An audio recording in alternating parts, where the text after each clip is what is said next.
All right, good afternoon, everyone. It is 1 p.m. Thank you for joining the Mechanical Ventilation and Plumbing Tag Meeting for November 21st. Let's see who we got on the call so far.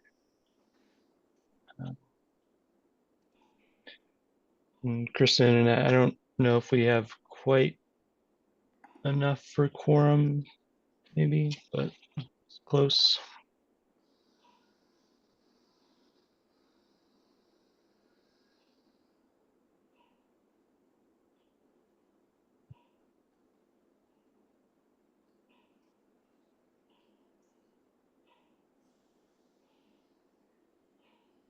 Like we're within a couple of people.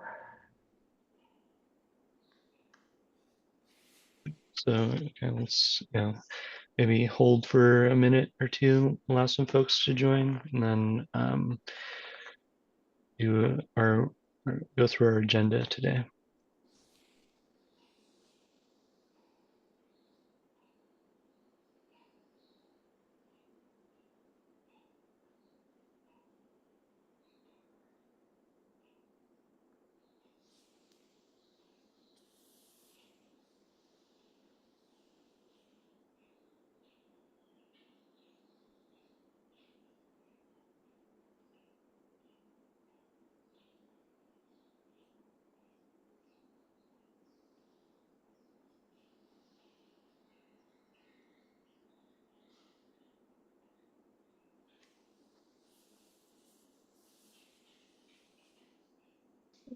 One person shy right now, it looks like. Okay, thanks.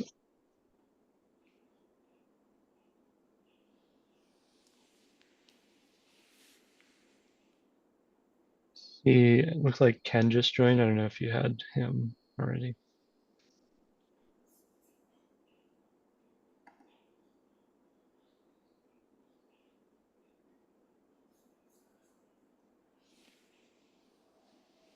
That would put us at a quorum then.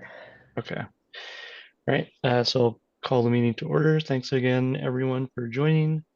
Go through the agenda, but let's first take a quick roll call of tag members.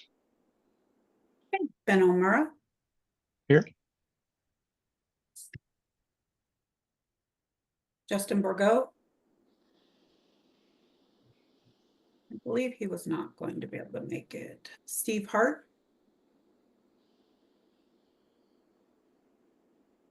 Janice Goucher. I see her on the. Janice. Here. Thank you. Me? Yeah, sorry. Yes. There you are. Ray Shipman. Laura Bloyd indicated she would not be able to attend today. Shalish Desai. He also indicated he was not attending today because he didn't have electricity. Oh, okay. Ted Clifton. Here. Ken Nelson. Here. Ian Casey. Here. Bill Masaki indicated he would not. Steve Simpson. Here. Brad McCutcheon. Here. Sandy. Let's see. Kevin Dwell indicated he'd be about 30 minutes late. Allie Boris. Here. But we'll too. Right, Allie? Yes, and actually I have an emergency meeting at 3:25, so. Oh, okay. Jonathan Jones.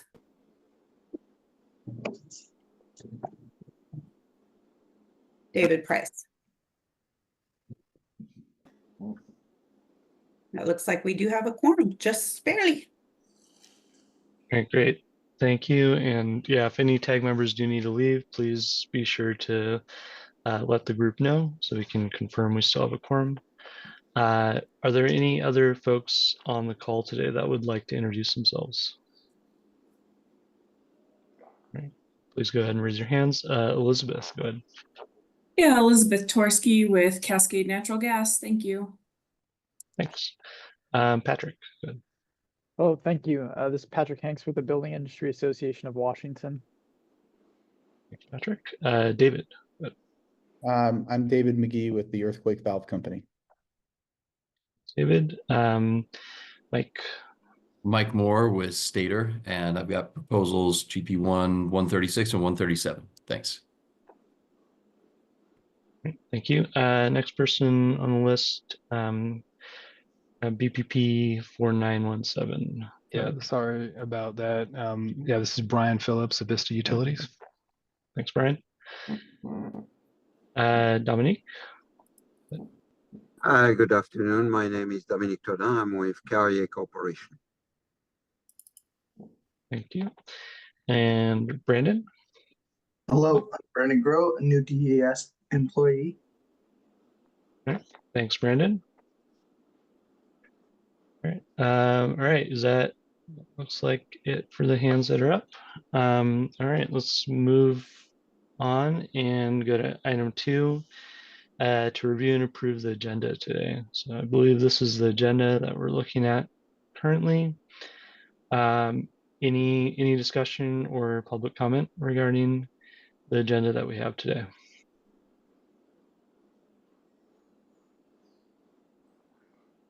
All right, hearing none, I'd entertain a motion to approve the agenda. So moved. Instead, is there a second? Second. Second, is that Ken, I believe? Yes. Yes. Thanks. Ken. Okay, motion and second to approve the agenda as shown here and posted on the website. Any additional discussion here? All right. Hearing none, all those in favor, please say aye. Aye. Aye. Aye. Aye. Aye. Any, any opposed? All right, hearing none, motion passes. Thank you. All right, so the next item on the agenda is to review and approve the meeting minutes from the previous tag meeting on November 14th, and looks like staff is indicating we don't have those meeting minutes to review at this moment. Is that correct? That's correct. They're not quite finished yet. So I guess the action for us would be to table that review to the next meeting. That make sense? Yes. So I would entertain a motion to do that, or if others have other thoughts on that, please speak up. So moved. Motion from Ted. Is there a second?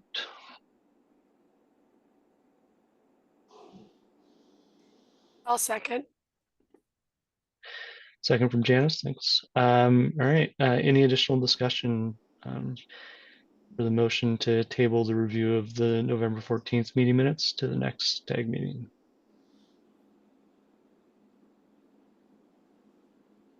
All right. Hearing none. All those in favor, please say aye. Aye. Aye. Aye. Aye. Aye. Aye. Any opposed? All right, hearing none, motion passes. Thank you. All right, so moving on to, I guess this is agenda item 4, which is to continue to review code change proposals for the mechanical and fuel gas code.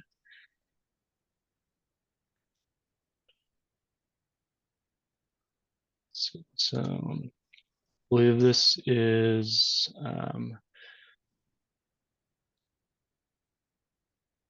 This is 30, 31, and 32. thank you. And we've discussed these at a couple of the previous tag meetings, but I guess David, the proponent, or others, is there anyone that kind of wants to update us on kind of what's been revised or provided for this iteration? David, go ahead. Yeah, so those two documents, those two Word documents I provided are just generalized cost breakdowns for residential and commercial applications of seismic valves. I remember there was a concern about a nuisance of them accidentally being set off. But as far as that concern, I reached out to 5 seismic valve installation companies in Southern California, Los Angeles, San Bernardino, and Riverside County. Collectively, these companies, they've installed thousands to tens of thousands of seismic valves, as they're now a requirement if you ever sell a home or have a new home built. And from their experience, accidental activations of these valves are very rare. One could draw the conclusion that, you know, they're reliable and well suited for their intended purposes. So that was just the 5 companies that I was able to acquire an opinion about seismic valves and their accidental activation. I also contacted SoCal Gas, a major natural gas provider in Southern California, because I wanted to understand, you know, their relationship with seismic valves as well. And while they do not track specific statistics on how often they're called out to reset seismic valves, they do have standard operating procedures and fees for these situations. They explained to me that the smaller valves or the smaller meters, they would provide a clock test to the customer and a resetting of the seismic valve for $76. And for the larger commercial applications, it's a minimum fee of $175 to additionally supply them with a clock test, which is where they reset the valve and then watch the meter to see if there's any leakage or any unintended gas usage at the facility. And so if there is a leak identified, SoCal's gas, their procedure is to turn off the gas and inform the customer that they need to have a reputable company come out and, you know, obviously do whatever repair work that needs to be done. And for commercial properties, I was informed that maintenance directors are usually typically involved in the process.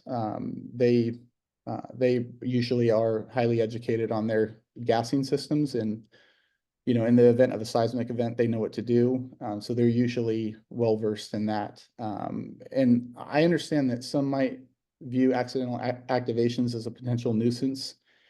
But California has had this implemented for, I believe, over 25 years. And that to me is evidence that suggests that these occurrences are infrequent and manageable. I think the safety benefits of these valves would far outweigh any accidental nuisance caused by accidental actuation of the valves. But that's just an update that I have in regards to the nuisance application of the seismic valve. Thanks, David. I appreciate you providing some more information and context regarding this. And then I guess it sounds like Krista, David sent these in to staff. I don't know if these have been posted as part of the meeting or updated code change proposal yet. No, they have not been posted. I just got them about a half hour ago. I didn't know how to submit them the way that the proposal, so I emailed them to you guys. So sorry about that. Right. Patrick, go ahead. Thank you. Yes, my apologies for not being able to attend the last couple of meetings. It's hard to juggle this and the building code tag where I've had some proposals in there. So this one came to my attention recently, and noticed it had some potential cost impacts for residential buildings, which we have some concerns about. I have a question for David if he knows. do you know how many manufacturers make these devices? From what I looked like, it looked like it was largely just one or two manufacturers I could find searching. I was wondering if you knew more about that.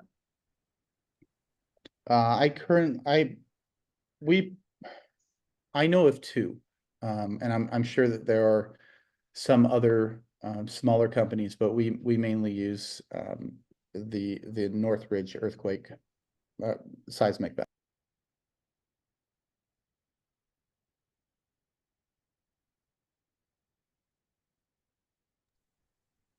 Great. Thanks, David. Shailesh, go ahead.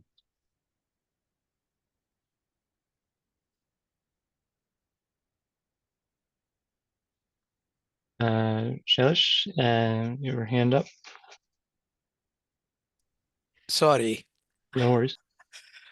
If there are few installation in the state, and then do they get the services that the people in Southern California get it because they have so many, and then they can afford a service member or service provider.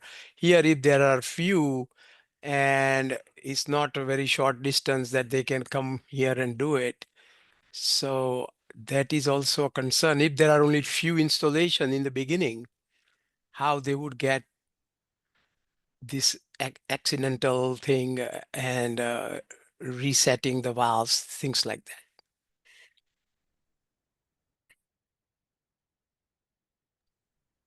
that. David, go ahead to respond. I just looked up really quick for the previous question. I will address the last question, but there are four major manufacturers in California that make them. The Gas Control Technologies, Seismic Safety Products, Little Firefighters, Gas Safety Products, and Pacific Seismic Products.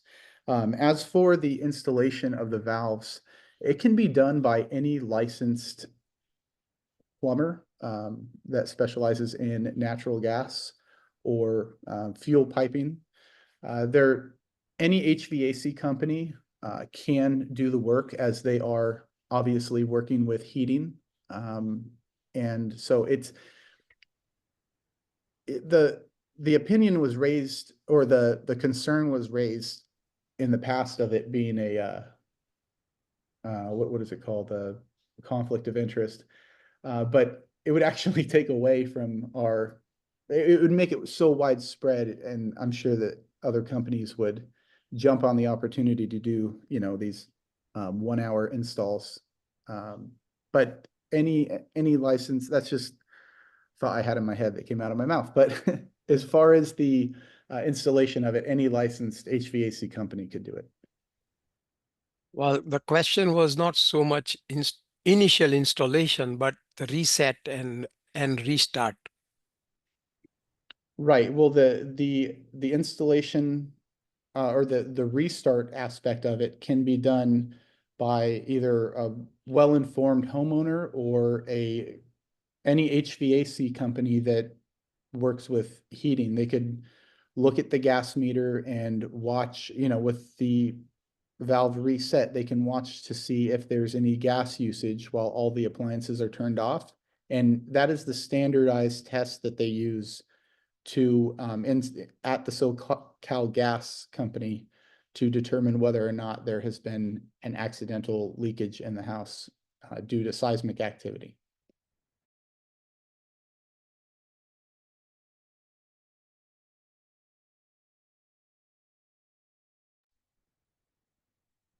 All right. Ian, go ahead.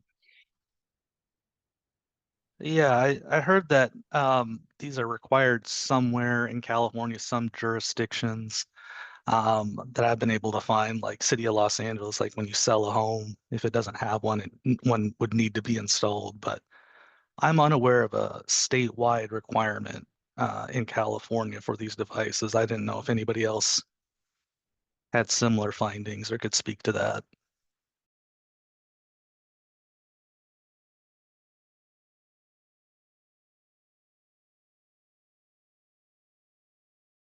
David, go ahead. Sorry, some toolbar came up over my microphone. As far as statewide regulations, the seismic shutoff valves are not mandated by the state building code, but they're often required by local jurisdictions like Los Angeles, San Francisco, and Santa Monica. Their shutoff valves are for new construction, major renovations, or property sales.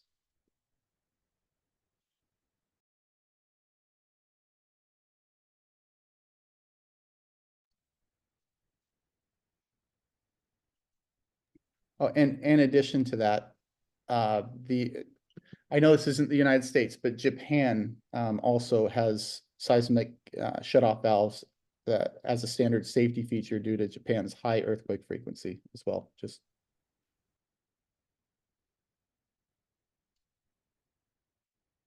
Right. And thanks, Krista. Thanks, David. So now this is, I believe this is the current proposed language.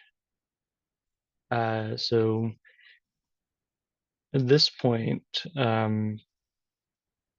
do tag members or other folks on the call have additional questions, or do you want to take some time to go through the language as proposed again to look through this? Brian, go ahead. Ben, just to clarify, was this new version submitted just a half hour before the meeting? Is that correct? Or is this the one we saw last week? I believe this is the one that we saw last week, but David or others that helped work on the revisions, feel free to chime in. David, go ahead. yeah, so I hadn't. So the purpose of this amendment or code change proposal was to kind of get the idea of, you know, everybody else's opinions on, you know, possibly improving the code, as this is my first time, and I've stated it many times, this is my first time ever doing this. But what I did was the two documents, the two Word documents today were the improved cost analysis of what was requested at the prior meeting. So this is the same document, as I didn't know how to better change it to make it more palatable for the State Building Code Council. And one specific thing I was hoping I could get an opinion on were the different building code applications for the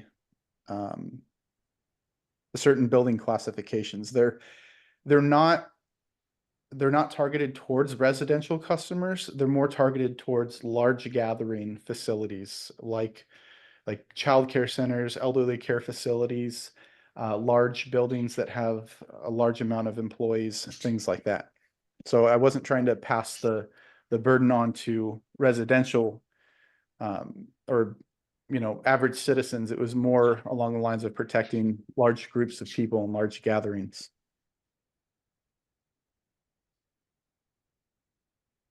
All right, thanks, David. Yeah, I think Brian's question was just to confirm that the proposed language hadn't been changed since the last meeting that we had reviewed this at.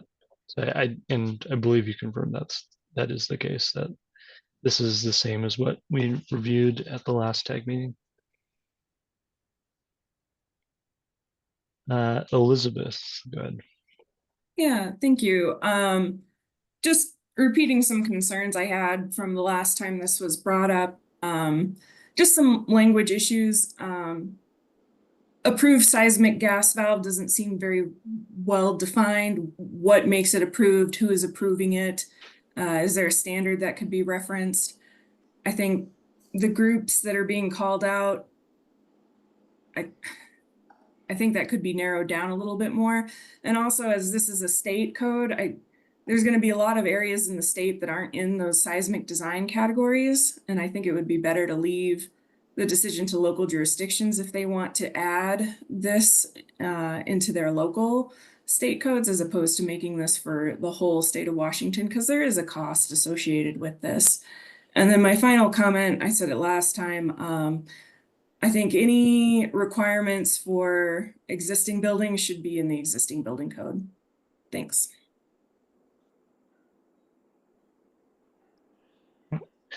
Thanks, Elizabeth. All right. Ally, go ahead. Thank you. I would agree with some of that as well. I'm from what I'm hearing, I'm kind of leaning toward it makes more sense to have local jurisdictions do this. And I just wanted to point out, I did reach out to some colleagues we have at a sister agency about installation at schools, and their estimates for how much it would cost for an installation of either new or existing school were substantially higher than what we were seeing on the last screen. The existing would be quite a bit more.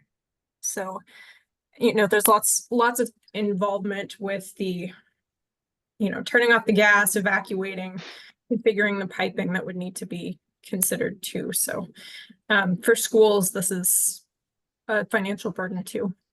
Thank you. Thanks, Ellie. Patrick, go ahead. David can go first if he wants to respond to the previous two comments. David, feel free to go ahead if you'd like. Thank you, I appreciate that. As far as the concern with public schools, I believe that Pierce County, I spoke with one of their I forget his title, but they implemented all schools already have seismic shutoff valves installed in all governmental buildings as well. So, and I haven't heard, I didn't ask him, but I don't know of any accidental set-offs of those valves to date, or what that cost would be. And yeah, so I know they've been implemented in the Puyallup School District and other school districts in the Pierce County area. So just letting you know that. I don't know what the cost was there, but I think I could get that number if I really tried.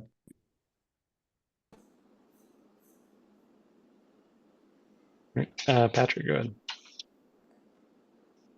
Yes, thank you. Yeah, I think, I appreciate that, David says he wants to try to, make this focus, but I think the way it's currently written, it's very broad, and because it's putting it in a state code, it's going to apply statewide, and including, R2 and R3 in there, you're going to include a lot of residential buildings, and that'll have a cost increase. Now for places that are highly earthquake prone, it would make a lot of sense to put this in, and there may already be local requirements for that. Builders may already want to do it just because it makes effective sense. But for some buildings in the state where they're not as earthquake prone, it might be an area where it doesn't pencil out as much, it doesn't make as much sense. So I think that there's already, people have the ability to do this if they want to do it, and then local jurisdictions can put it in or make their own local requirements if they want. For that reason, I think we'd be opposed to having this as a statewide amendment. Thank you. Thanks, Patrick. David, go ahead. Yeah, for I agree that it being required statewide is obviously anything east of the mountains is not needed, and that's why I made the correction in there that the seismic design category 2 and seismic design category 1, which is mainly on the west side of the United States, or west side of Washington State, just for food for thought, the Pike Place Marketplace, I have been obviously trying to pursue getting valves installed as it's so close to it's in a very high risk seismic zone in the case of the Cascadia subduction zone going off. And they've told me that only 30% of the buildings have been actually have one installed on them, and that they're currently in the process of retrofitting. It's just, I don't know why it's taking a long time, but as there are places that are doing it. This was just to, my intention of this proposal was to have it be more widely adopted, and that Yeah, so that was my basic thing. So I don't know if that addressed your concern there.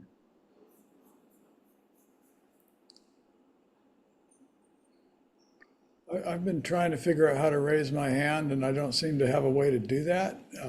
But I would like to comment if it's okay. Go ahead. Thank you. Yeah. Yeah, my hand seems to have disappeared. My question really, I don't know if anybody can answer this, but the last fairly large earthquake, I wouldn't call it a major earthquake by my standards because I grew up in California, but the Nisqually quake was either a 6.3 or 6.6, somewhere in that neighborhood. Do we have any data on failures of gas lines in buildings or similar from that event that could inform us a little bit on this?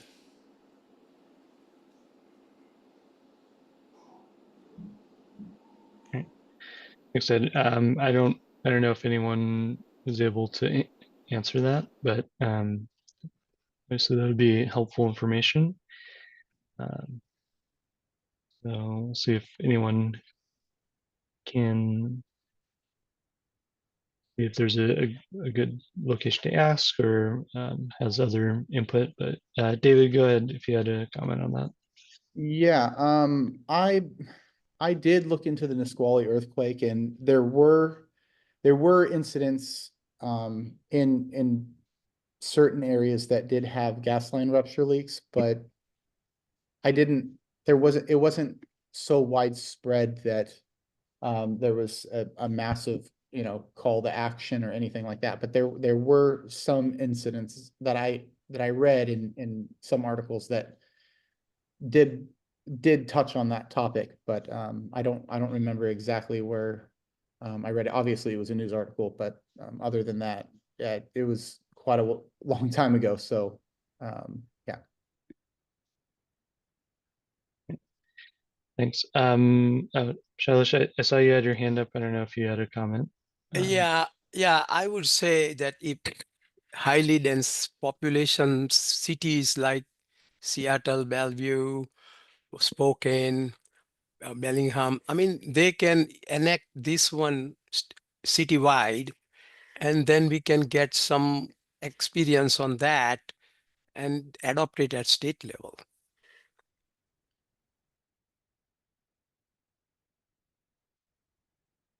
Right. Thanks, Shailesh. All right.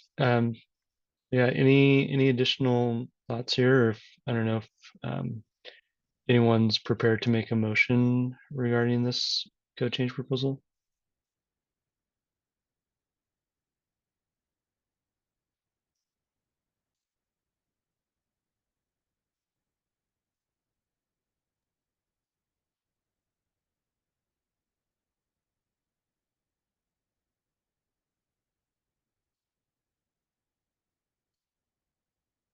Or any other thoughts from TAG members on if there's additional information that would be helpful to have before taking action on this item, or other ways we can help move this forward in the process one way or another.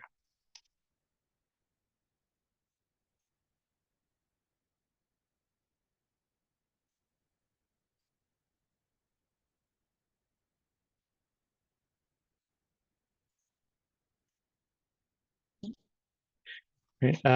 Hearing none, I guess at this point, I would appreciate if we could either take action on this or set some definable goals to work through this item and move forward. But without that, I guess to keep things moving, well, I don't know, Krista, can we just kind of move on to the next item and come back to this, or take other action? David, I'll let you go first. Thanks.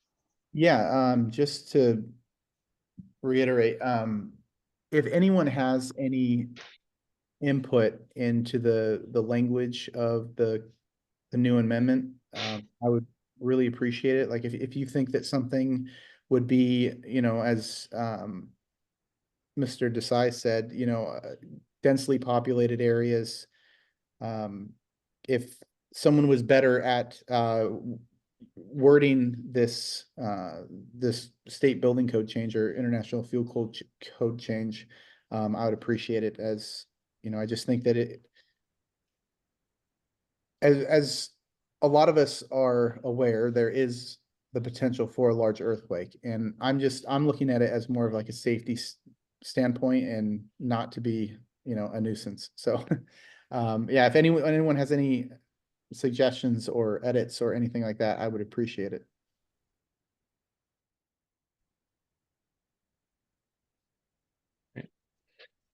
Yeah. Thanks, David. All right.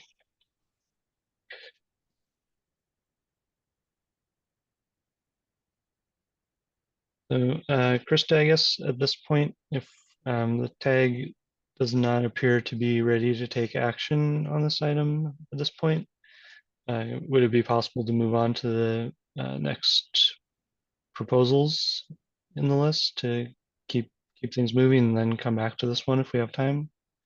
Or I realize that we have an obligation as a tag to review these and process these proposals in some fashion, but I would like to make sure we're using the time effectively. Yeah, I guess we can move on. One final question, again, sorry my hand doesn't work, but if we simply take no action, isn't that like a no vote on it? Or, you know, what exactly is our role at this point in reviewing these things? Forgive me for not being here last week. I tried, but the chainsaws kind of shut me down. So, Right. And Krista, I don't know if you can answer that in probably better terms than I. Right, as the subject matter experts, you're providing your recommendations to the council and the Mechanical, Ventilation, Plumbing, and Energy Codes Committee on whether to move these forward to public hearing. Lacking a recommendation from this tag, the committee would have to establish their recommendation to the council. Lacking that, the council would then have to make the determination of whether or not to have it included. Lacking any vote of confidence from the technical advisory group, it would come down to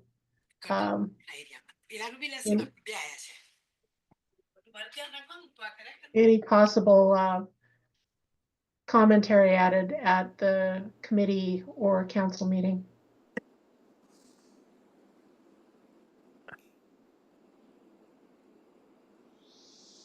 Right. Thanks, Krista. So, Ted, does that make sense? We're providing a recommendation to move these forward into further rulemaking, where they'll go through the CR 102 public review process, and for additional review and incorporation or not being incorporated. And Patrick's going to point out the new RCW that just went into effect. well, before we get into Patrick, if I can just respond to Ben's question, does this satisfy my question? And I guess just to be clear, the tag, as the educated people here, they're supposed to know what's going on with this stuff. We either need to make a motion to pass this forward to the full code committee and public hearings and everything happens that, or make a motion to not pass it forward, in which case it dies right here. If we don't make any motion, then the code council can do whatever they want with it at that level. Is that correct? Actually, that's no longer correct. Patrick, do you want to go ahead and don't want to steal all your thunder? Krista read my mind exactly. I was just going to point out that the process has changed a little bit because of SB 6291. It changed RCW 1927 033, it added in a section that says a petition for an amendment referred to a technical advisory group must be approved by a majority of the technical advisory group voting members to be taken up for consideration by the State Building Code Council. So if you don't recommend something for adoption or approve it, then it's effectively dead because the council can't consider it. So I know that can seem harsh, but I think you know, some tags I've seen they're reluctant to vote something down, but I think in the interest, as we're getting at the end of time, it helps if you can either vote something for recommend or to not recommend, just that it's clear to everyone what's going to happen with it. So Ben, can I make a motion not to adopt this proposal? Yes. So yeah, that's a motion. Is there a second So- to that? Seconded. I'll second. Was Ian or others? Ian. Right, so motion and second to not adopt the GP1 030, 031, 032 code change proposal. Would this also include the 033? I believe that's a separate document, Krista, is that right? So I guess we would we would review it following this motion. It's my understanding of how it's separated right now. And Shailesh, we hadn't looked at that one specifically, but yeah, let's stick to this 30, 31, 32. Right. So that's the motion on the table. And yeah, we kind of had a briefing on kind of what the tag action means. So any discussion or public comment regarding the motion on the table? David, go ahead. I was just wondering if there was any, well, I know the reasons previously stated. I was wondering what I could do to better isolate the high-risk areas and what the biggest concern that was driving the no vote on this. And yeah, I guess Shailesh or Ian or others, maybe you could summarize kind of your position. Well, if you're voting no. I think this city like Seattle and other jurisdiction, they can adopt just like in California. It's not statewide. And then we can have some good solid data, also cost and how it operates. So I would say let these major cities adopt this in their code. They can always amend their code, and then we can go statewide. That's why I don't want to take this statewide adoption at this point. Ben, if I might physically raise my hand here. Go for it. And I agree with Shailesh, but from the other direction, I think this is something that affects not just areas in Washington, but also areas. I'm in Hawaii right now. It affects areas here. I think this is something that really needs to be vetted through the ICC. And when it comes through the ICC in an appendix or otherwise, then we'll have much wider vetted information and data and wording and everything to go through. So I really think this is an ICC issue. Once we get it through the ICC, then we can look at it again and see if it makes sense. Said. And in the meantime, people can adopt voluntarily. I mean, nobody is saying no to them.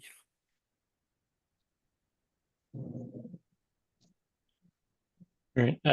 Any other folks want to chime in? And David, hopefully that gave you some context on where some of the tag members are sitting.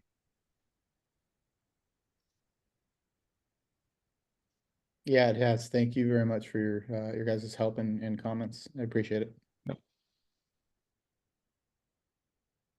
All right. All right. I don't see any other hands raised at this point. So motion on the table is to for the tag to not recommend adopting this code change proposal. Yes, let's do a voice vote on it. So all those in favor of the motion, please say aye. I Aye. Aye. Are there any opposed? So motion carries. So thank you. So let's move on to the next one, which Krista alluded to is related, but has some different language in it.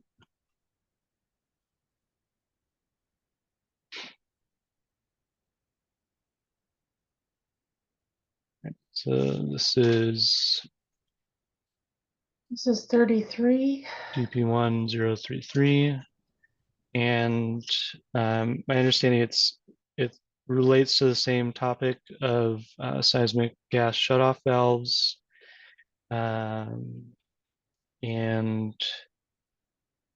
Krista, can you remind us if it's independent of the previous proposal? And David, if you would be so kind as to kind of convey kind of what the intent of this section would do, and if it would make sense for it to stand by itself, or as the tag had just in the last item recommended not adopting the proposed change, would it then not make sense to adopt this as well? Yeah, the 409 314 or 341 was to establish a definition within the state building code in regards to what the purpose or what the downstream of gas meter means and what seismic gas shutoff meant. It was just I was told that it was required to as part it would have been required to implement the ones that you guys the one that you guys already denied. So it's my first time, so sorry for making it weird. Nope. Thanks for the explanation. Really appreciate it. All right. So with that, any discussion regarding the sign specifically? Ted, go ahead. Thank you. Yeah, I'm going to make a motion that we don't recommend adopting these definitions because without the underlying code language, it doesn't make sense to have definitions in the code that don't apply to anything in the code. So along with everything else, I think it needs to go through the ICC and get properly vetted there, and then we can entertain it in the next code cycle. So I still make that motion. All right. Thanks, Ted. Is there a second? second. Eilish? Okay. So the motion is to for the tag to recommend not adopting this code change proposal, GP1033. All right. Any further discussion for this this item?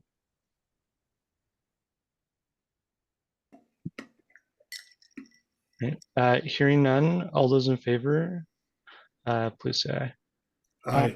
Aye. I Any opposed? All right. Hearing none, motion carries. Thank you. And David, thank you for your time in presenting these to the tag. And please, I think it's really great information, and I think our goal here is to review these and talk about them in an intelligent manner. So please do not feel like we're trying to reject things offhand without careful consideration. Yeah, no, I appreciate it. I get your guys' concerns and you know, being my first time doing a submission like this is kind of intimidating, but walking away from this, I think that hopefully I can improve, and yeah, I appreciate your guys' time. Thanks.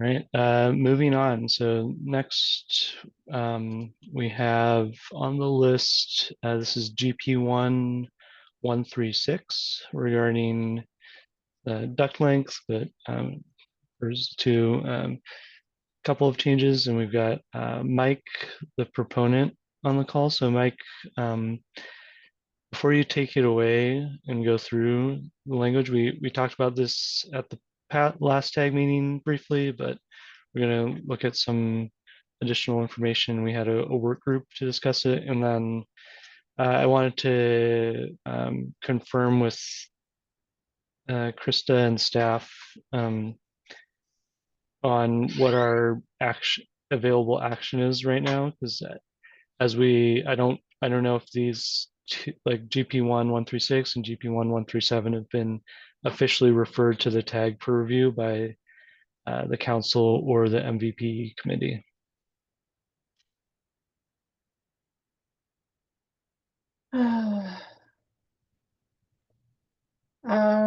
I'm gonna reiterate what I said last time, that I think we just need to report out to the committee that this was a proposal that we received late after modification, and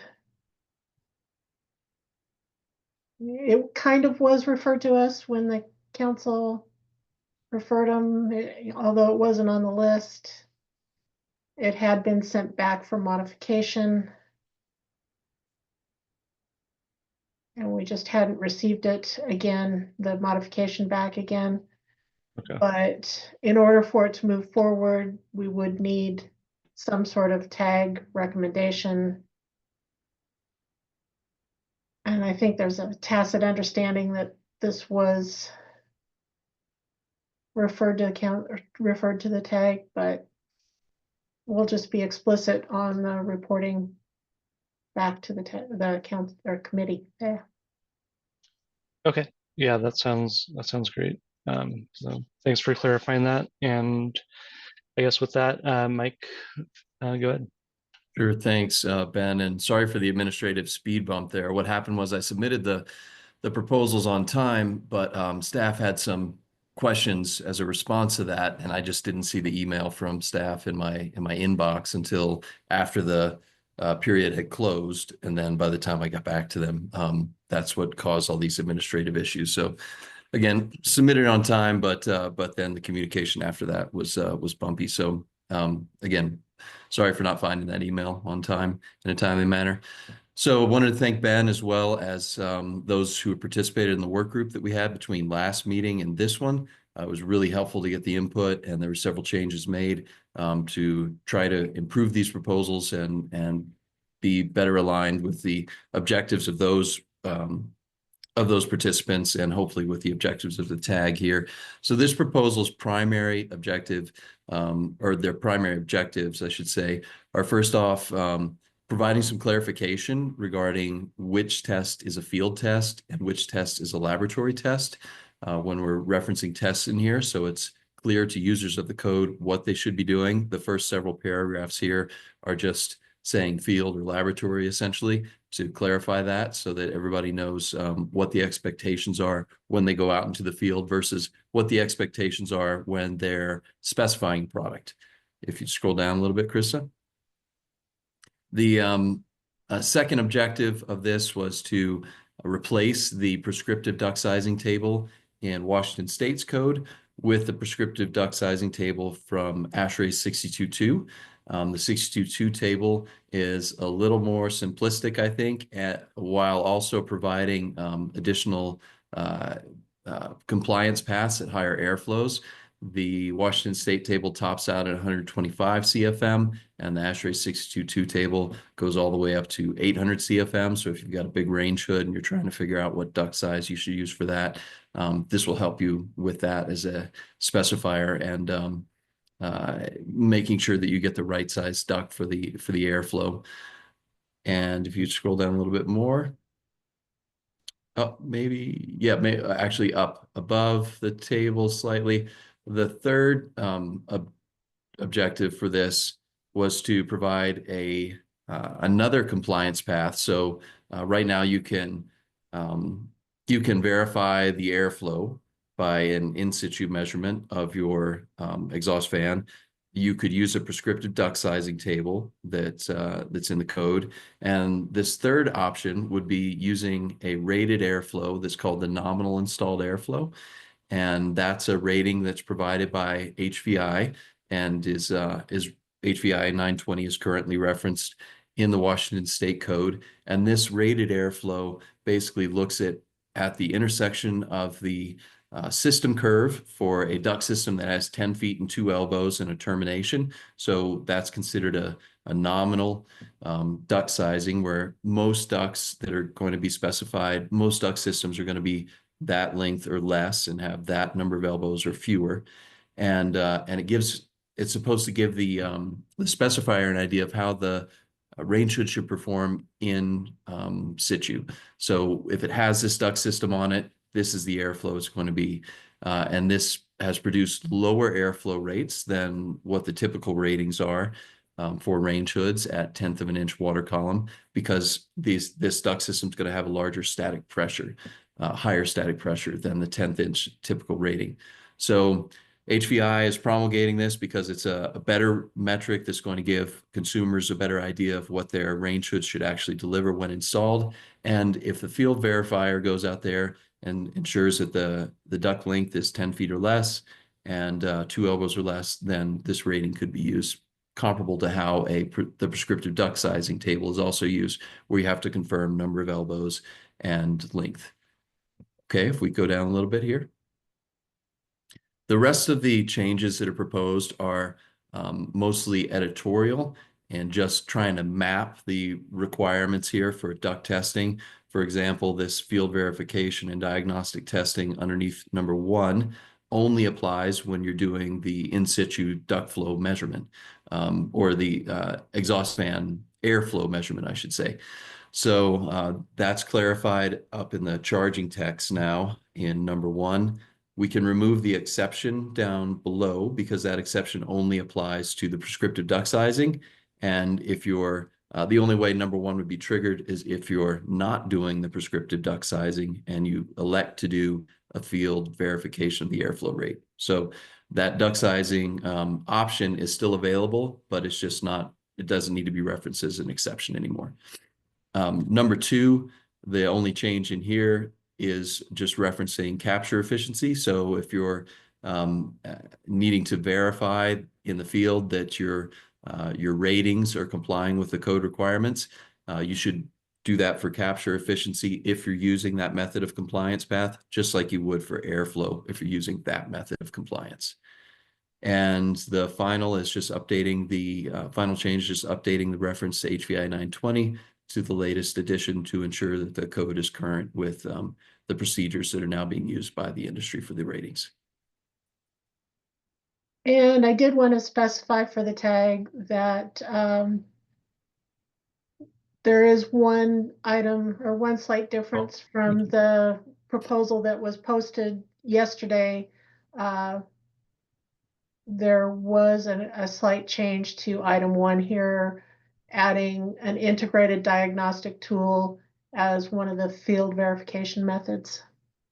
Thanks for the reminder, Krista. So what that does is ties back into the IECC. IECC at this point approves flow hoods, flow grids, and integrated diagnostic tools as ways that the airflow can be confirmed. So this is just to be consistent across the codes, because I would imagine that the same language will be approved for the energy code by that tag when that happens, because it's in the model code at this point.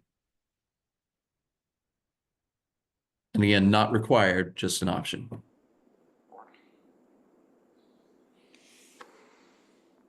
All right. Thanks, Mike, for running through this. And yeah, thank you for your participation, kind of working with some tag members and other folks to just kind of go through this a bit more. All right. I guess we took a quick look at this, or a brief look at this at the previous tag meeting. Any questions here from tag members? Ted, I see you have your physical hand up. Thank you. Yeah, I apologize again for not being here at the last meeting. I might have learned more about this particular proposal, but it appears to have some of the same things in it that are in the latest Indoor Air Plus version 3, I think it is, that the EPA has put out as a voluntary thing on the kind of above code program level. And I brought it up with them and had some high level talks with Nick. I can't remember his last name, but he's the guy that actually writes this stuff for Nick Hurst. Thank you very much. Yeah. And once I pointed out a few things, they agreed, yeah, they're going to have to go back to the drawing board and do better with version 3, because there's a number of areas where they're actually causing things to be worse instead of better. And this appears to have some of that in it. And I'll give a couple of real quick examples. I can't get into the chapter and verse of exactly where I saw them in this, but it was in the first screen that came up. It had to do with balancing airflows within 10% or 5 CFM, whichever was greater. And that would apply well from an efficiency standpoint if we were using all AC powered motors on these fans, but we're not anymore. We're typically using DC or electrically commuted motors. And these motors, if the pressure is a little higher on one than it is on the other, the one with the greater pressure differential will just speed up to catch up to the other one. So having them exactly matched doesn't really matter. They're going to move the amount of air they need to move to satisfy their settings. So that changes a lot of things. And when you also apply it to range fans, their proposal for Indoor Air Plus had giving you extra points for a 300 CFM range fan if you balanced it. And of course, currently the code only requires you to balance 400 or more CFM, even though I've been balancing every range hood I've put in for the last 20 years. So I understand the need for balancing these things. However, again, these electrically commuted motors will balance themselves. So if the nameplate rating is 250 CFM on both fans, and you have a similar amount of ductwork, you can assume, even with a dissimilar amount of ductwork, these two units are going to be as efficient as they could possibly be if you just let them run. So to do anything to try to balance them, what you do is put in a damper, which causes the duct to be less efficient. So this isn't ready for prime time. Ted, Ben, if I could just respond to that. Ted, I'm not changing that language at all. It's currently in the code and I haven't modified it at all. So that's not part of my proposal. That could be a different proposal brought up to address that. But the black language in here, so you're seeing that in 403.463. It looks like the first sentence or second sentence. That's just currently in the code, and I'm not proposing to change that as part of this proposal. I'm seeing the red language field tested and verified. That's part of where I have the problem. Now, another place I had the problem is in the duct sizing. And I agree with the sizing that is in the tables that you recommended.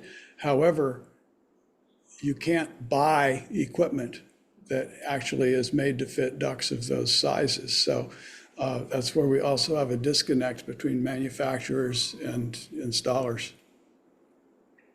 And Krista, I think the proposed table is below this one. So there might need to be a duct transition in that case if the equipment doesn't come with the prescriptive duct sizing requirement. But this is the size of ducting that would need to be based on ASHRAE 622. Again, this just copied from there. It's the diameter of ducting that would need to be provided to have a 1/4 inch water column in pressure loss for 25 feet of duct and 3 elbows. And you could do smaller diameter duct, but you'd have to have less feet or fewer elbows. So you're going to have to reduce those losses somehow. So the committee came up with, they said, okay, 25 feet, 3 elbows.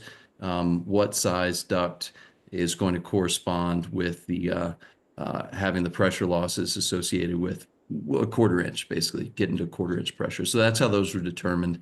Again, I'm not changing this from 62.2, and you could just put a duct adapter if you need to get to that that value, which you could find at any big box store. But what does that adapter do to the efficiency of the system? There's efficiency of the system, because you're at one point you're creating a bottleneck, and then you're giving it the larger ductwork. And I agree with your science in there. All right, I agree with the fact that larger ductwork is better. All right, but the equipment. Well, I'll just use as an HRV for example. Show me where I can buy an HRV with an 8-inch in and 8-inch out for residential 250 CFM. There is no such thing. There has never been such a thing.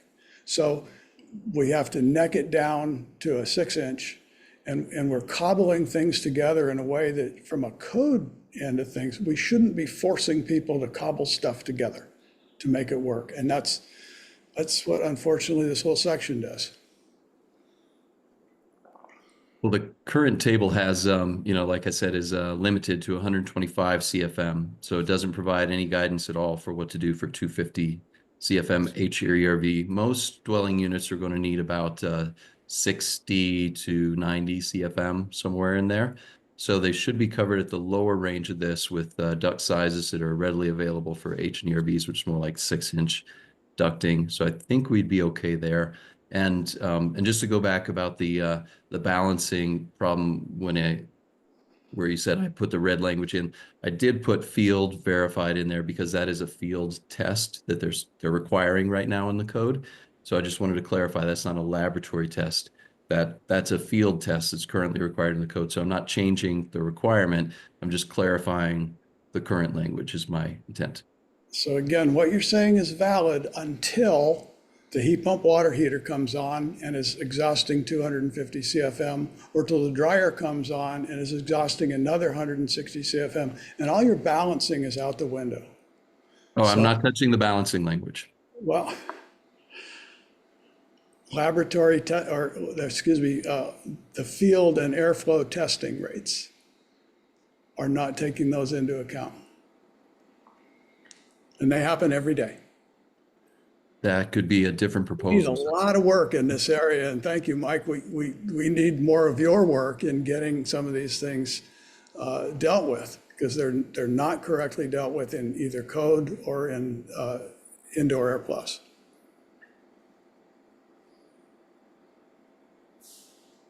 And I guess, Mike, like for these, you've added some language in here, modified some of the language in these sections, but like you said, the black text in here is current 2021 code language for Washington State Mechanical Code.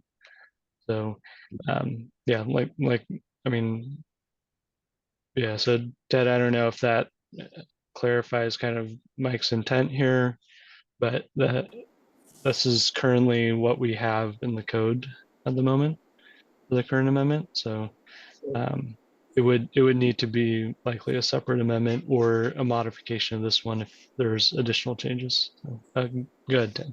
Yeah, the most immediate concern with this is the addition of field testing for airflow in a number of different places, which raises the cost of doing business for every builder. Okay. And yeah. All right. Yeah. Thanks for clarifying that. Eric, go ahead. I guess to adjust a couple of those comments. So field testing is also already required under the current code. This is just a clarification, in my opinion, for the balanced ventilation system.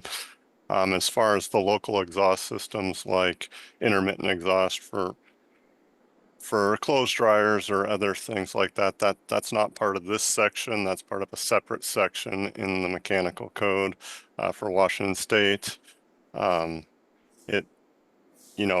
The mechanical code for Washington State has also been clarified in Chapter 5 that those intermittent exhaust systems are exempt from pressure equalization. So that's very clear in the Washington State Code. It is acceptable. We had extensive discussion of this in the last code cycle, whether we would require balanced ventilation for all the local exhaust systems. You know, basically building residences as labs, and you know, it was determined that, you know, it is appropriate to have folks open operable windows manually or other means as allowed by Chapter 5 of the Mechanical Code. So I think we have addressed these issues in Washington State, and we have a code that currently, you know, does, you know, allow for local exhaust systems that are intermittent, that require the user to open windows or other means to get appropriate makeup air for range exhaust or for dryer exhaust or other intermittent exhaust systems. So.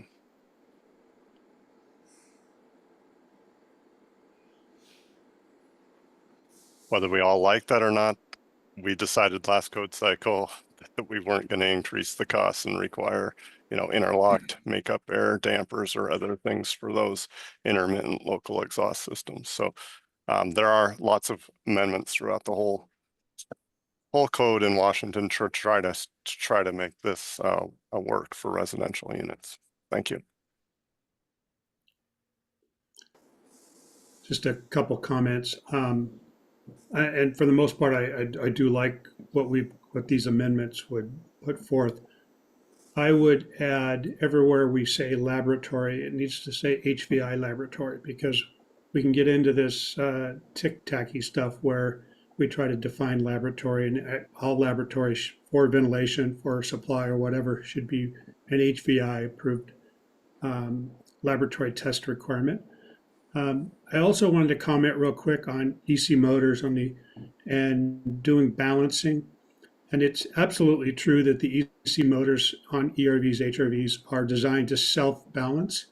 The issue will actually become a bigger problem, if you will, when you start adding dampers to mechanically balance down the line. The EC motors are designed to be super, super efficient at whatever speed they're designed at. When you add in any sort of restriction or obstruction, the EC motors will actually spin up and require more power. For example, if I have a 0.50 static pressure on an AC motor, it really draws the same amount of power as if it were only 0.10 static pressure. But if I do that on an EC motor at 0.10, that EC motor will draw a fraction of the power of the AC motor. But when I gun that up to a 0.50, it's going to draw probably twice as much energy. So I tend to want to stay away from mechanical. Quite frankly, we advocate that there should be no obstructions in the ducting, whether it's mechanical by design or by accident. Aside from that, I think all of the other are pretty standard. I can't speak to the 10-inch, 12-inch ducting capability for different products. I think you run into commercial applications where you can get ERVs, HRVs that will hit those size footprints. And that would be a whole cost difference outside of our residential control. I guess those are my comments for today. Thanks, Ken. Mike, any thoughts regarding Ken or other comments? Sure. Yeah, I appreciate those. I think that the suggestion to put HVI in front of laboratory would be a friendly amendment there that you know, I would be fine with if that's the direction that the tag would like to go. This should not affect, none of these changes should affect requirements for dampers, and if anything, the duct sizing is I think that we're seeing larger ducts, if anything, that are specified by the 62.2 table, which should reduce the static pressure associated with a duct insulation and reduce fan energy in that regard, as you know, as Ken and Ted have both pointed out. Of course, that this proposal is not addressing fan efficacy or or anything besides the ways to verify that the ducts have been sized appropriately. And again, it's echoing two options that are currently in there, and then adding a third that would encourage shorter duct runs versus what's being prescribed typically, or what could be prescribed underneath number 2, I should say. So you can only get up to 10 feet in number 3 if you choose to use that path for compliance. So it's an incentive to do better from a perspective of airflow and also energy performance too.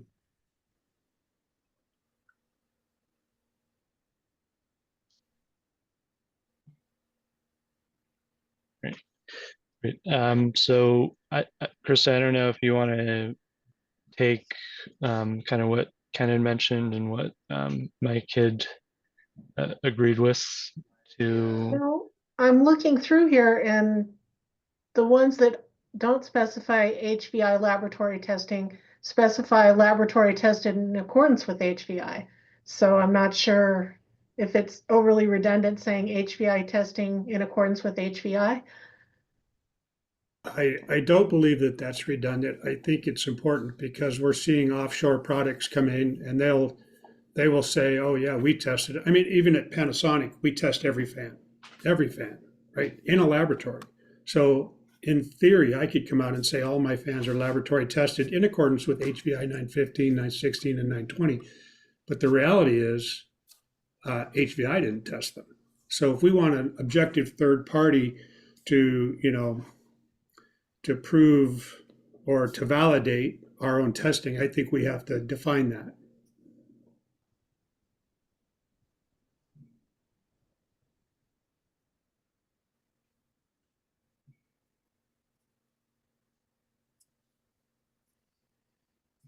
Kevin, go ahead. Hey, oh, am I audio? Yes, I'm live. Okay. I'm wondering how necessary that is, I guess.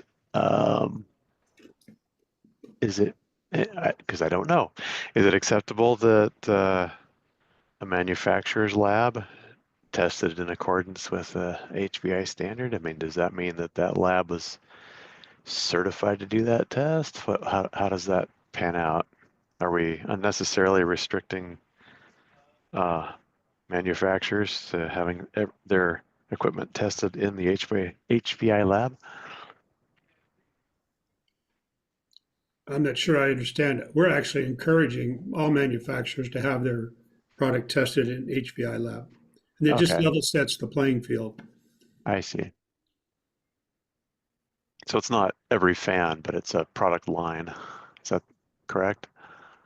Every fan family should be tested, not Okay, necessarily every single fan, right? right.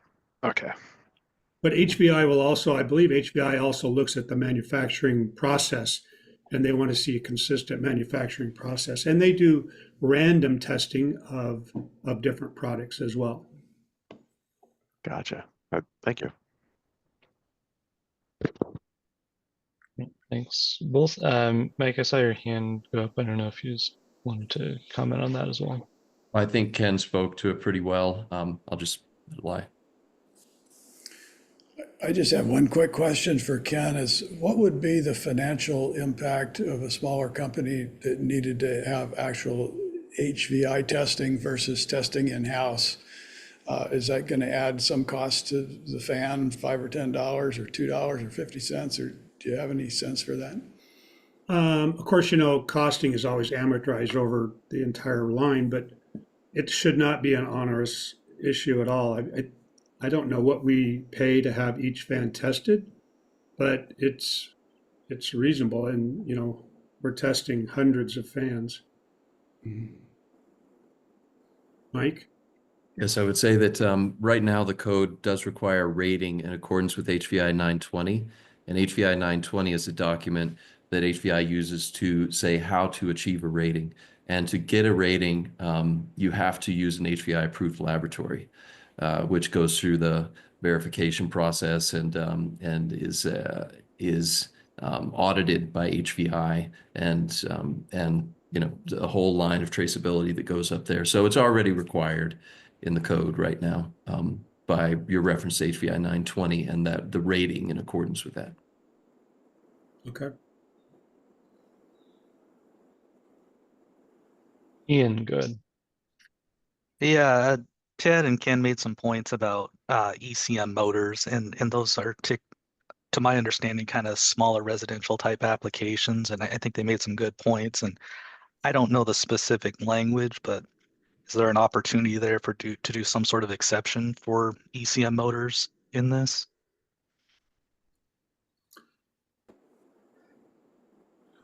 I could speak to that. I guess from my perspective as a proponent, that would be just a separate proposal because I'm not addressing that at all. I haven't touched that language in the existing code.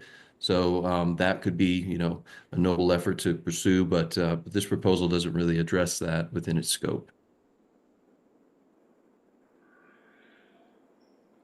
I can answer that from a manufacturer standpoint, and I will say that an ECM motor uses a number of different printed circuit boards and algorithms to determine the speed and energy consumption. So I would say no. Each ECM motor could potentially have a different algorithm that is associated with its own squirrel cage, whatever, you know, is used in that design. So there's going to be there could be a lot of variability in how that motor is operating.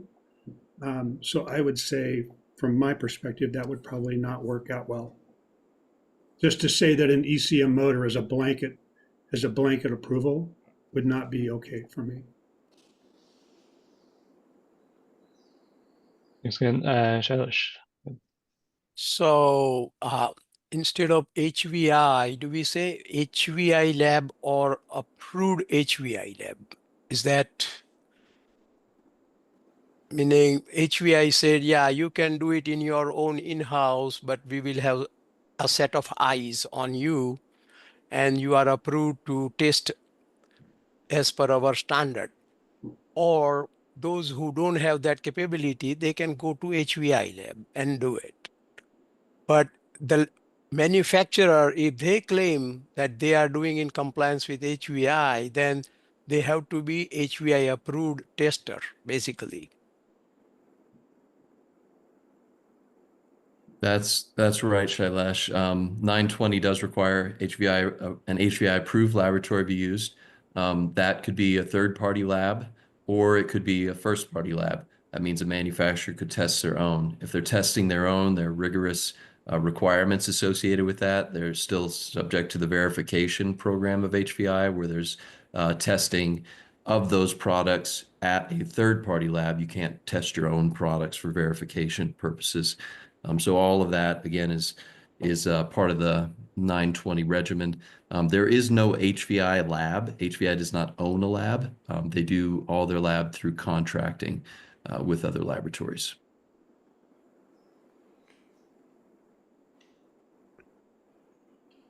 Ted? Yeah, it looks like we do need to add the word approved, as Shailesh suggested. So in blue, it shows HVI, and then in red, it says laboratory.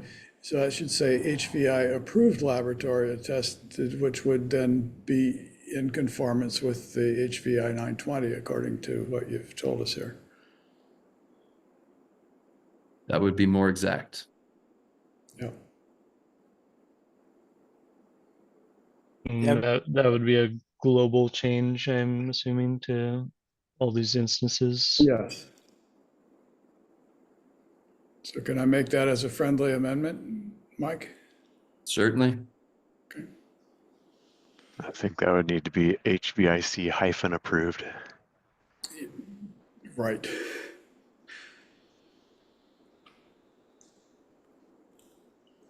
Good us, we're even getting the language right. The English right, I should say. The grammar. There you go. It is important that these codes are readable because it takes away a lot of the misunderstandings that we can get in the field. Right. Yeah, we used to do with NFRC rating for windows and glazing in this similar manner.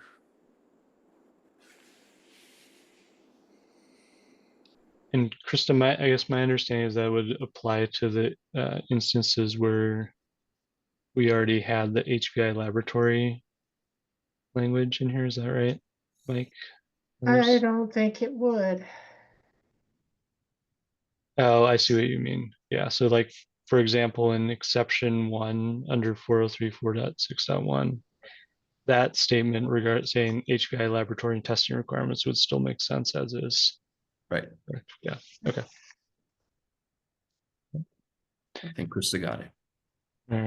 All right, great. Are there any other suggested amendments or improvements to this proposed code language that the tag members or other folks on the call would suggest here, or other points of discussion?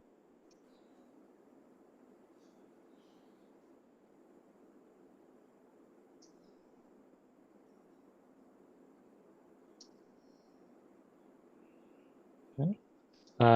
Hearing none, I guess, is from tag members, are there folks that are feeling like we've kind of gone through the language of this code change proposal in enough detail to take action on it, or have other questions remaining?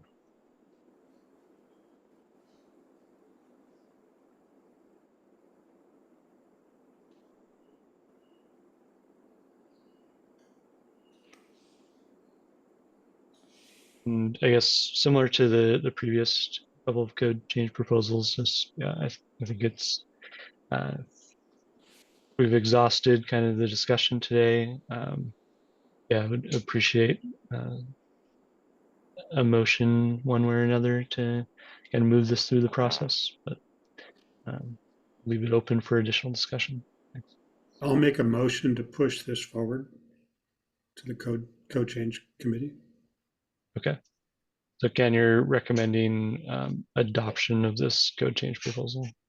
Correct. I recommend adoption of this code change proposal. Thanks. So motion on the table, so recommend adoption. Is there a second? Second, I'll second. Shailesh, thanks. All right. Any additional discussion regarding this proposal?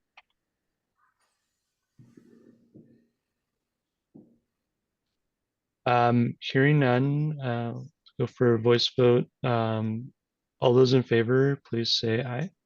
Aye. Aye. Are there any opposed? Opposed? Ted, just for the record, you're in opposition? I'm in opposition. I'm out there by myself here on this one.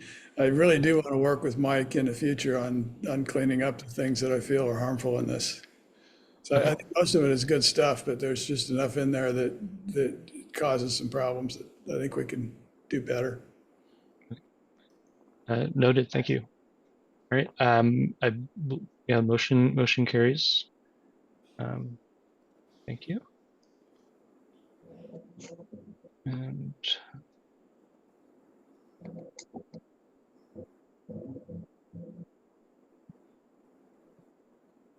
move on to the next item, which is GP1 137, which was also had an updated version that was posted to the meeting information yesterday.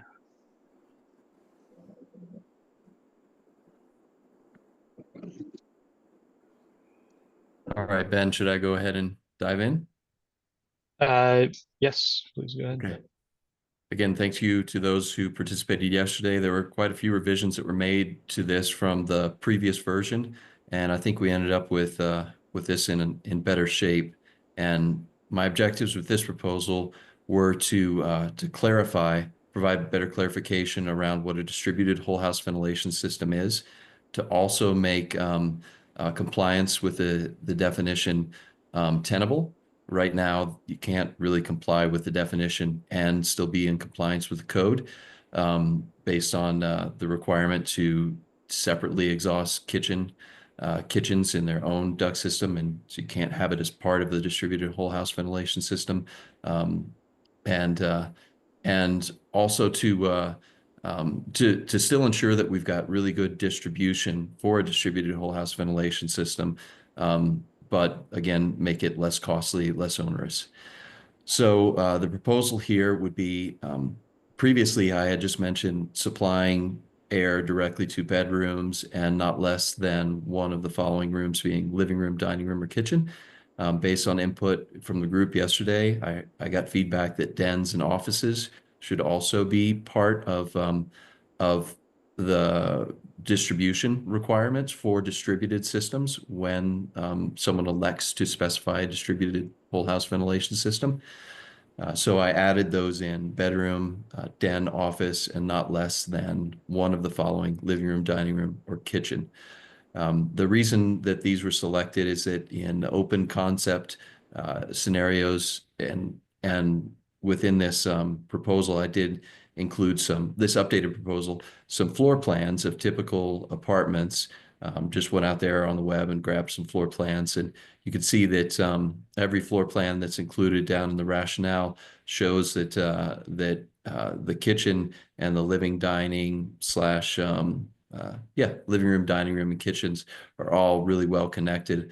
So if you're dumping to any one of those rooms, thanks, Krista. Yeah, there's a pie chart showing where people spend their times in the dwelling units, and basically that shows that like about 95% of the time, if you're delivering air to each bedroom, den, office, and also one of the living, dining, or kitchen areas, you're likely to have outdoor air supplied to a place where, or people are likely to be receiving outdoor air when they're in the room that they're in within the dwelling unit, like 95% of the time.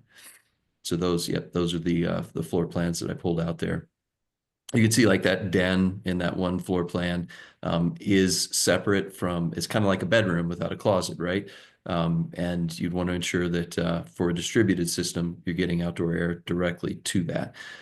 Okay, if you scroll up a little bit, Krista, the definition of not distributed is simplified to just be the corollary of distributed, which is a whole house ventilation system that is not a distributed whole house ventilation system. So pretty simple, no confusion. You're one or the other. There's no in between. All right, if we scroll down here, the changes here just require a distributed ventilation system and then add an exception for not distributed ventilation systems. And if you have a not distributed ventilation system, then you have to provide that those rooms without the ventilation with the current requirements are using either a transfer fan with a minimum airflow rate of 30 CFM. Notice I just kind of grouped this differently. So that second sentence there, transfer fans that ventilate interior adjacent rooms, shall meet the zone rating, et cetera. That's just copied from down below and moved into this new subsection that just addresses the transfer fan compliance path. So that's not a new requirement. The second option is the current option of a relief air inlet that currently exists. And then the third option was something that was suggested in the call yesterday in the workshop, and that was having transfer openings that would be permitted as well. The 30 inches is a 1-inch gap. It was selected based on having a 1-inch gap underneath the door that's 30 inches wide. You could do it that way, or you could put in a transfer grill, a jump duct, plenty of different options there that would be permitted for that the transfer of that air. So again, the change that was made here was that previously I was not considering this a not distributed system in the exceptions. And Ben and others made some good comments that actually, yeah, this is still a not distributed system for the purpose of setting the ventilation rate. And so let's clarify that that is in fact the case. And then again, option C there was something that was suggested in the meeting yesterday. So I wanted to honor that and put that forward for the tags consideration, since I believe a tag member had suggested that. If you scroll down a little bit, Krista, the same language is repeated here for this other section that's exactly the same, just applies to whole house ventilation for groups other than group R2 occupancies. So the language is just repeated here for that purpose. And I think that's it for this one. Yes. Great. Thanks, Mike. And yeah, I guess one thing, like you noted, this doesn't affect the current language for the quality adjustment factors in table 403.4.3, which, like as you mentioned, has an impact depending on if the system is distributed or not distributed, which was kind of some of our discussion yesterday. Eric, go ahead. Thank you. Sorry, I couldn't make the meeting yesterday as I didn't have power and couldn't get online or anything. So have a number of comments. I guess if we start at the top with the distributed whole house ventilation system. I mean, I think we need the habitable space language that we've had for more than 30 years in some form in this definition. So if we're going to move forward with this, I'd recommend that we strike the word in front of office, the and in front of office, and say and other habitable spaces. We could have fitness rooms, we could have all sorts of rooms in these things that need ventilation. And this is not an extensive enough list to cover all the rooms that we could see in.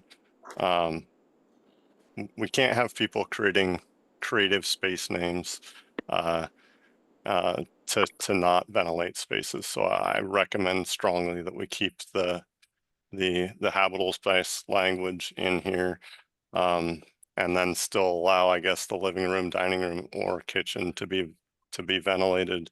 So I can come up with some language that I think could fix that, and then I would recommend we would then pull in the habitable space ventilation, the habitable space definition from the building code, and repeat that in the mechanical code if that's not clear to folks, as we discussed last time. And Eric, just quickly jumping in right there, that was one of the things we discussed yesterday. And currently, my understanding is the building code definition of habitable space includes kitchens as part of that definition. Correct. Well, it says places where you can live, sleep, or eat or cook. Yes, so it would include the kitchen. Yes. Right.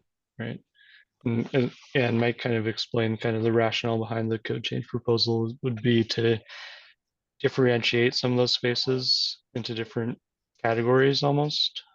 So yeah, I'm curious what kind of language you think might work here, but you would strike the word and in front of office and then put and other habitable spaces after office. All right, Ted, good. Yeah, I think we can help what Eric's trying to do by not using the word habitable space so that we don't get into some of the issues, but the definition in the building code of habitable space is 70 square feet of floor area, among other things. And so by extending to any room over 70 square feet might solve that problem.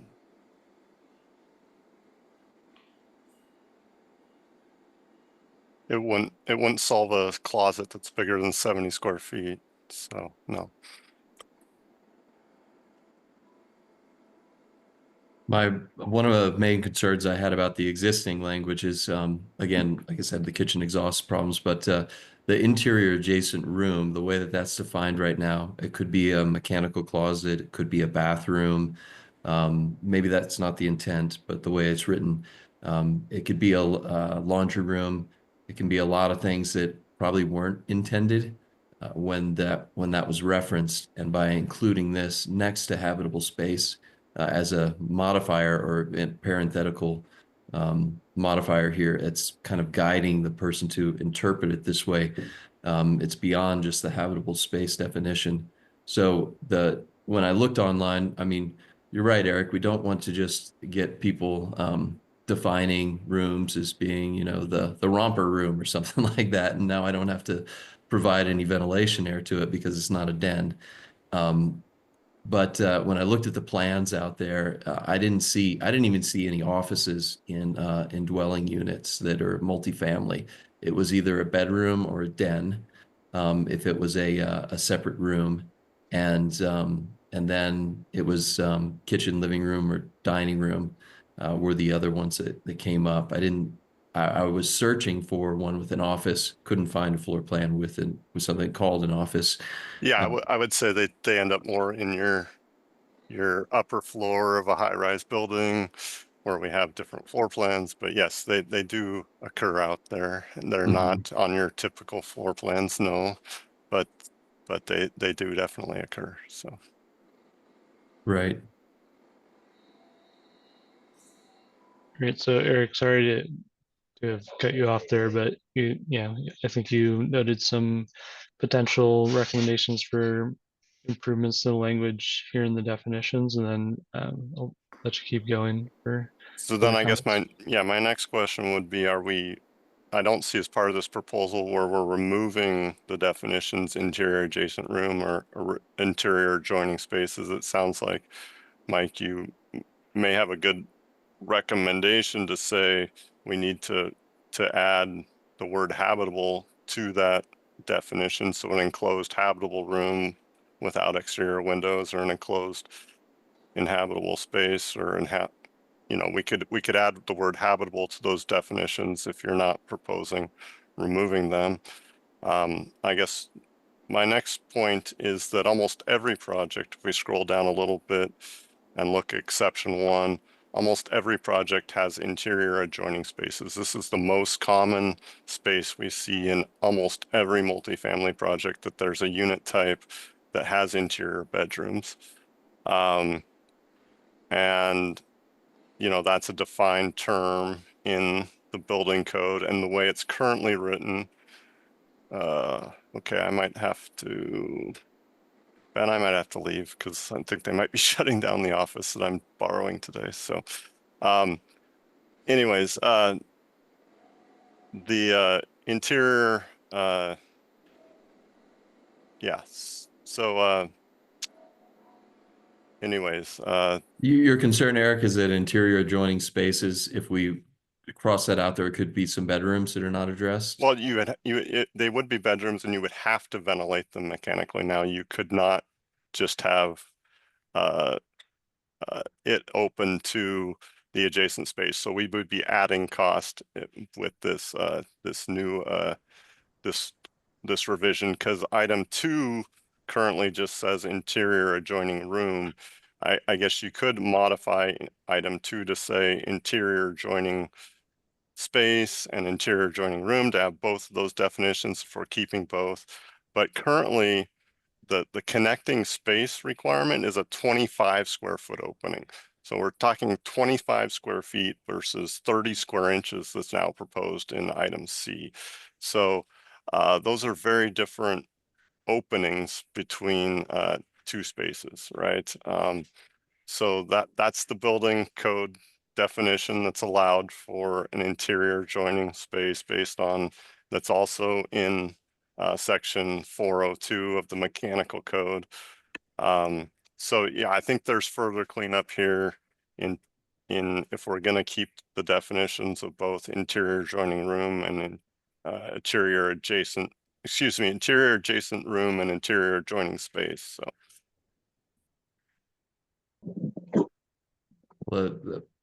The purpose of this proposal is certainly not to add costs. So if you see something that I don't see there, I'd be happy to work with you, Eric, to resolve that and work with the other definitions if there are reasons to like I said, I didn't propose to delete them because I assume that they're used other places as well, and I didn't want to modify those and break something somewhere else.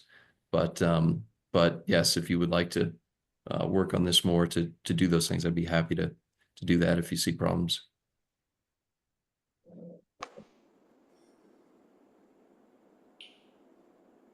Yeah, thanks for going through those. Shailesh, go ahead.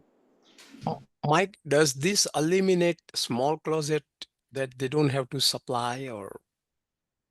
Right, exactly. That's one of the things I was trying to do here, is just clarify that that would not be that's not part of what's required for distributed ventilation system.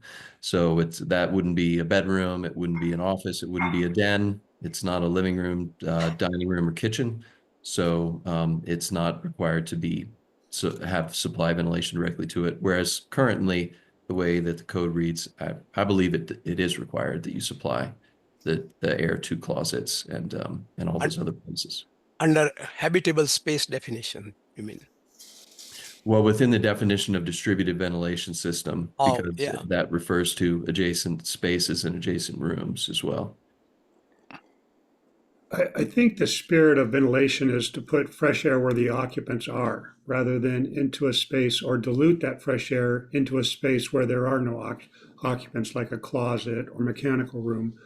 And although they have their transfer openings, there's no question about that. The fresh air is primarily an indoor air quality for occupants, and that should always be our primary objective with fresh air.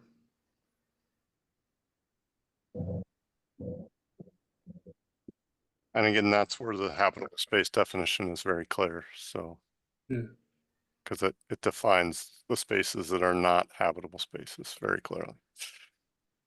And I think kind of to Mike's point, the definition for distributed whole house ventilation currently includes within the habitable space parentheses interior adjacent rooms, spaces, or bedrooms. So I guess maybe the clarification there is to separate out those requirements or define that interior joining space or interior adjacent room has to be a habitable space to trigger this requirement. Since those are defined terms, we would just add that single word to those definitions. Right. And those definitions are only used in this section. They're not used anywhere else, Mike.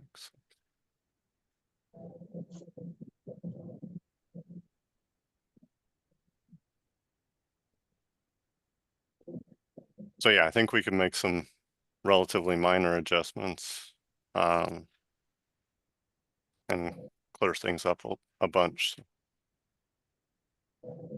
Right. So it sounds like Eric, Mike, and potentially, I don't know if there's others that would be interested in participating in just another round two work group to go through that, unless you want to try to hash it out right now.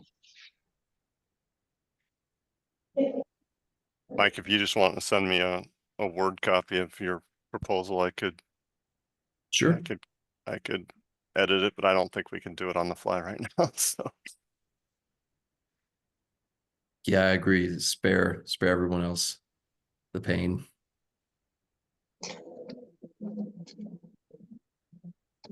Sorry, I just couldn't make it yesterday. No power.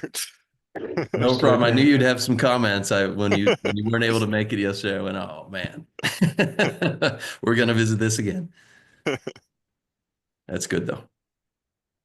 So yeah, unless other tag members feel like action is necessary at this point, sounds like there's going to be some additional work done on this proposal. So just need to kind of keep working on it and review it at the next meeting. All right, thank you. I'll be in touch with Eric, and thank you all for your time. Thank you, Mike.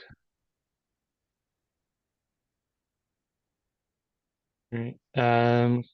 Krista, can we move on to the next Can one? we get a motion to table? Just to thank you. clean.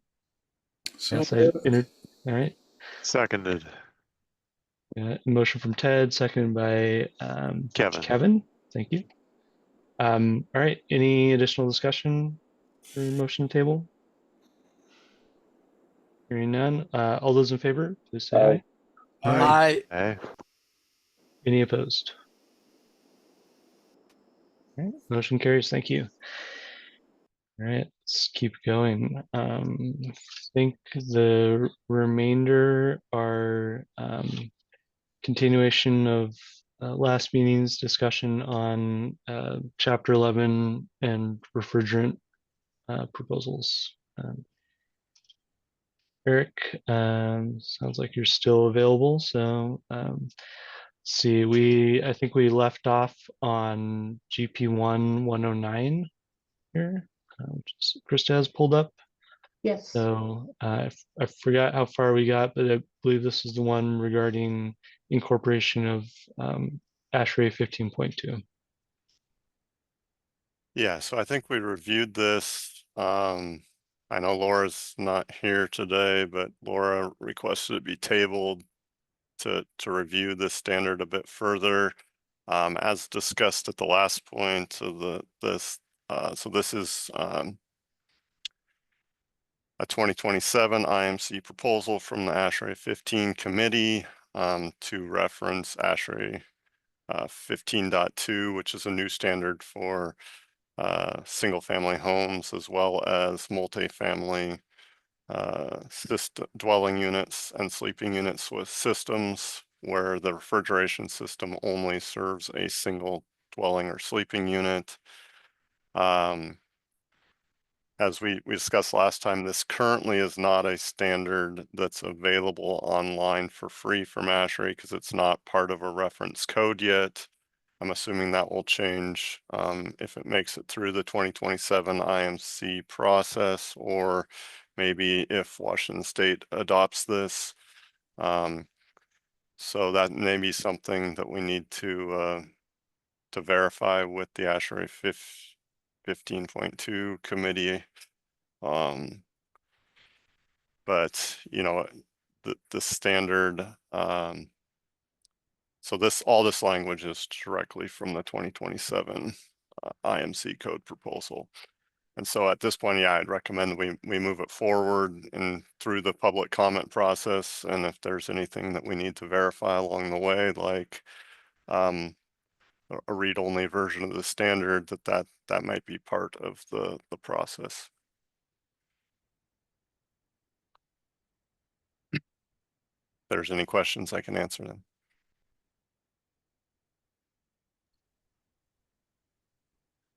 All right. Thanks, Eric.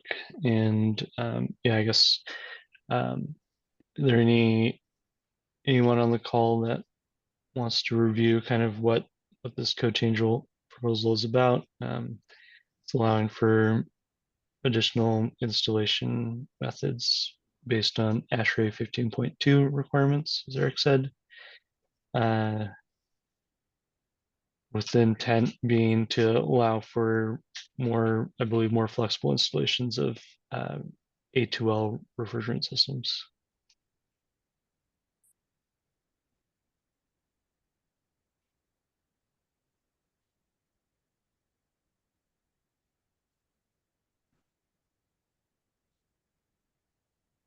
And I guess maybe a question for Krista,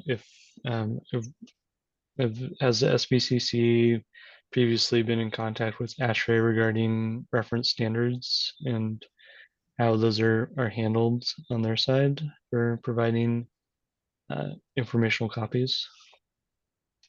Not to my knowledge, no. Okay.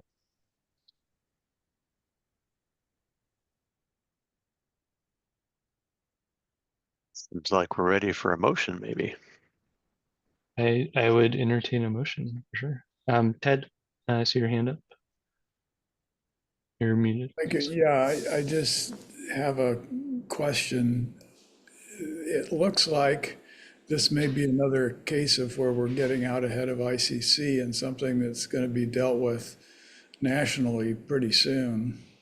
And especially when it comes to other refrigerants and things. And is there a need to do this now as opposed to wait for all the appropriate permutations that the ICC will come out with and just be able to adopt what they've done?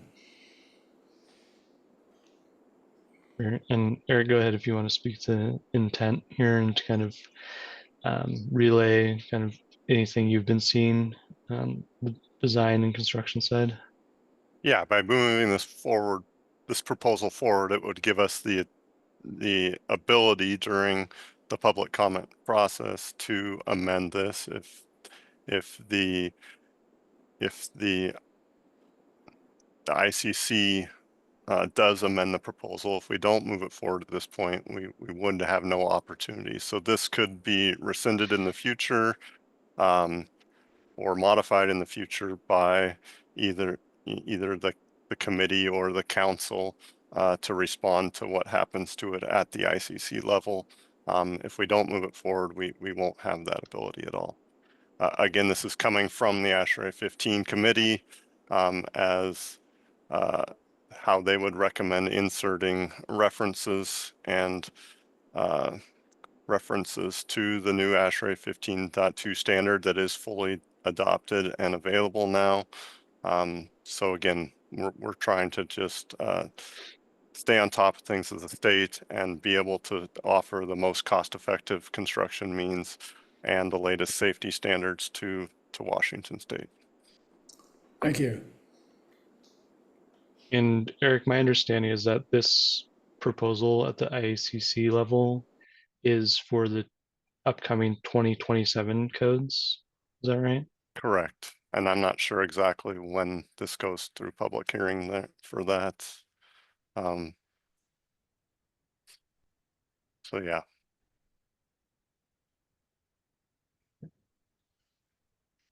Thank you. Any other discussion? As Kevin mentioned, I would entertain a motion. If someone has one. Motion to approve what is shown on the screen, or is that the whole of it?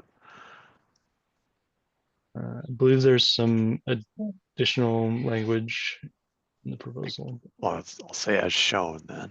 Okay. Motion to approve this proposal GP1-109 as shown. Okay. Motion from Kevin. Is there a second? I'll second it. Second from Ted. Great. Any additional discussion for this proposal? Hearing none, all those in favor, please say aye. Aye. Aye. Any opposed? All right, hearing none, motion carries. Thank you. Great discussion. So next one, we haven't reviewed this one. Tag.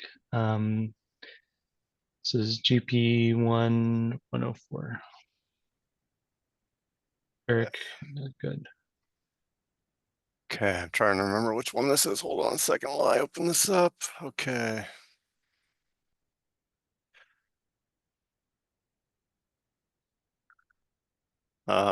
Okay, so again, this is more updates from the 2027 code change proposals for various sections. So I guess we'll just walk through these from the beginning here. So the definition of a machinery room is being modified. Again, this is a 2027 IMC code change proposal to align with ASHRAE 15 requirements. The addition of the definition of effective dispersion volume and effective dispersion volume charge. So these are new terms in ASHRAE 15 that are used. So again, this is correlation, also part of the 2027 IMC code change proposal process. There's a statement that's added at the end of section 1101.1 to be or equipment that's listed or part of it listed and labeled equipment. Again, a 2027 IMC clarifying language. Section 1103.1 refrigerant classification. So yeah, again, this is 2027 IMC proposal to correlate with ASHRAE 34 language for the different refrigerant classifications. So then there are clarifications in 1104.2 machinery rooms. So the language, you have to exceed both of the following. And then item 2 has been rewritten to correlate with ASHRAE 15 requirements there for the different types of refrigerants. all part of the 2027 IMC process there. And then 1104.3.1, again, the for human comfort language is been dropped out of the ASHRAE 15 2022 standard, which is referenced by the 2024 IMC. And so this is how they're proposing to revise this section. Again, the ASHRAE 15 committee is proposing these revisions to the IMC. To remove the for human comfort language and use the high probability air conditioning, heat pumps, and dehumidifiers language instead. So that just matches the new ASHRAE 15 or the latest ASHRAE 15 language. And then there's revisions to the exceptions of that section to add the language for the A3 and B3 refrigerants for the UL 60335-2-89 equipment and the 2-40 equipment. So those are exceptions that are in the current ASHRAE 15 2022, and so that's correlating those same exceptions to the mechanical code here. And then we have the very bottom there, sections 1106.3, where any flammable refrigerants. So they're just adding those clarifying words there. And then 1106.4,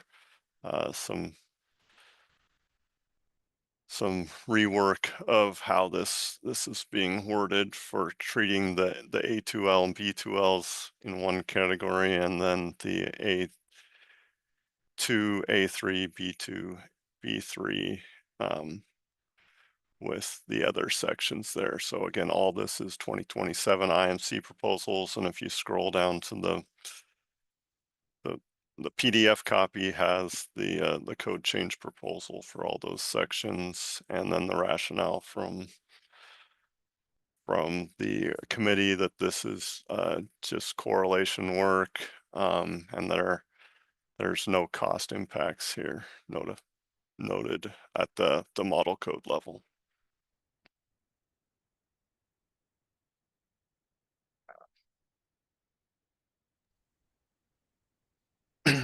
Great.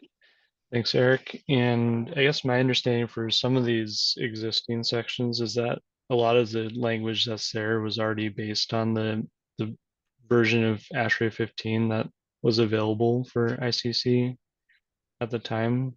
And ASHRAE ended up adding more information into some of these sections when they published the 2022 version of ASHRAE 15. That you think that's correct? Yeah, yes, that's correct. I think some of these are probably addenda to 2022, maybe that that have come through as these codes are all getting developed simultaneously. So.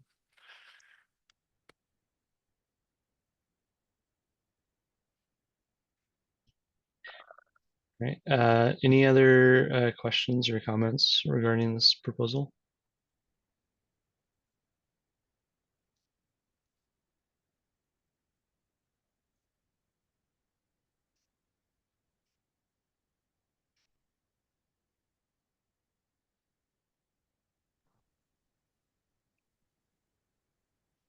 Motion to accept proposal 104. Motion from Kevin. And sorry, Ted, what was that? I'll second. Second from Ted, thank you. Okay, so motion is second to recommend adoption of the code change proposal here. Any additional discussion for this one? All right, hearing none. All those in favor, please say aye. Aye. Aye. Any opposed? All right, motion carries. All right, great. All right, thank you. Let's continue on. Or I guess maybe quickly, we've been on for a little over 2 hours. Do we want to take a quick 5-minute break and pick it up at 3:10? Sounds good. Okay, that would be helpful. All right, so yeah, Krista, let's pause for 5 minutes.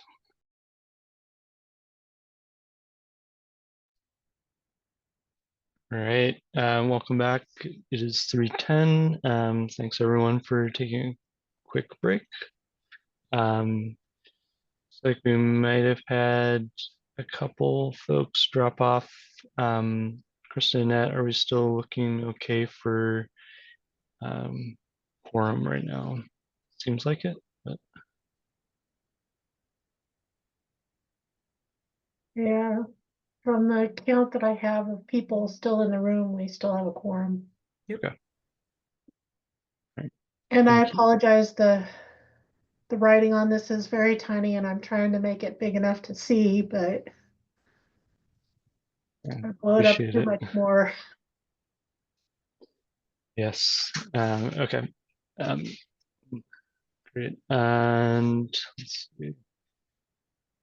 So this is 24 GP1 111, and it has to do with refrigerant classification changes. So Eric, feel free to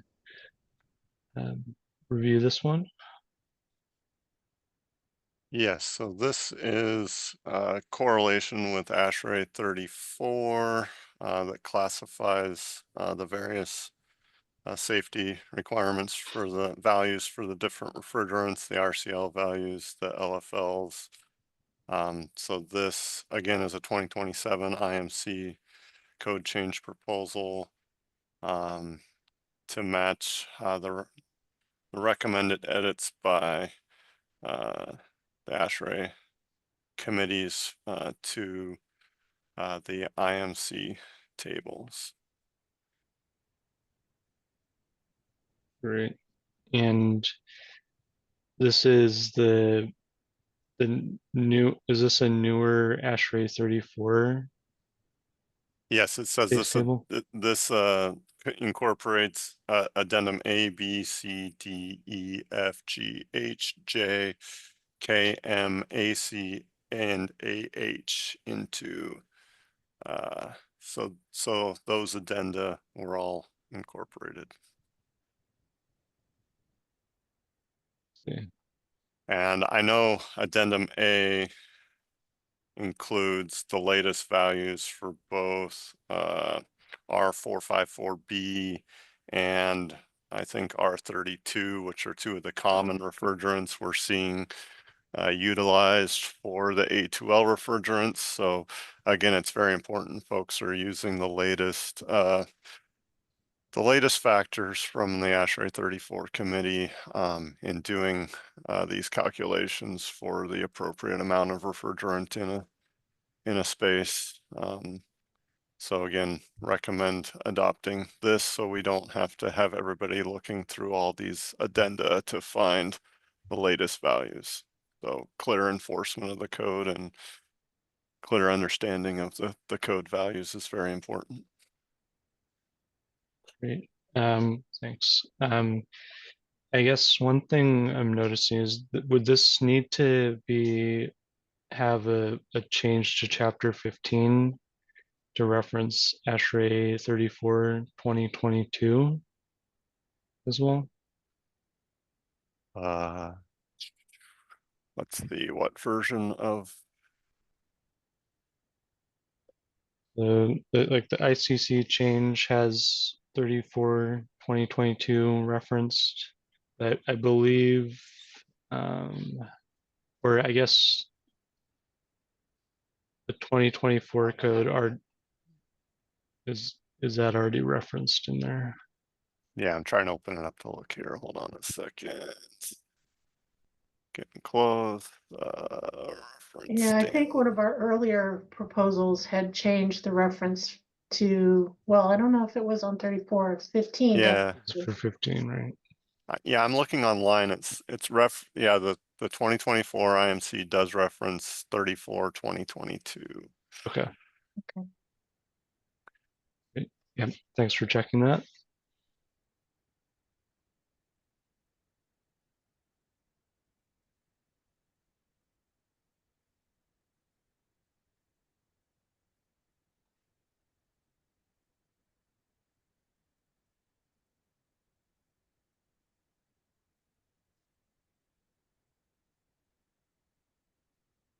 Oh, it's very exciting stuff here. And you can see it all so well.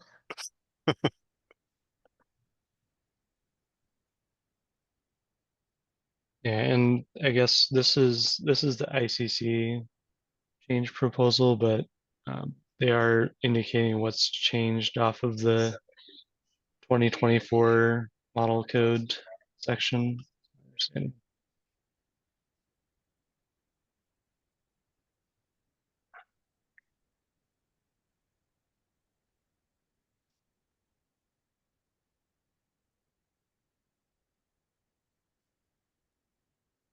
I'd like to make the motion that we move this forward. Right. From Ted, is there a second?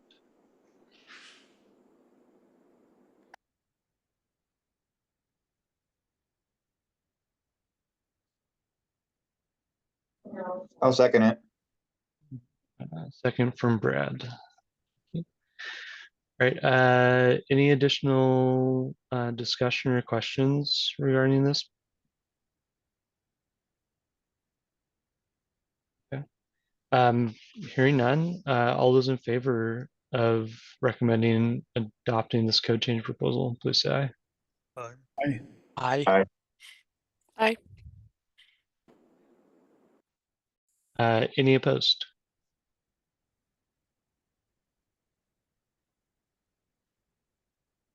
Okay. Motion carries. Let's keep going.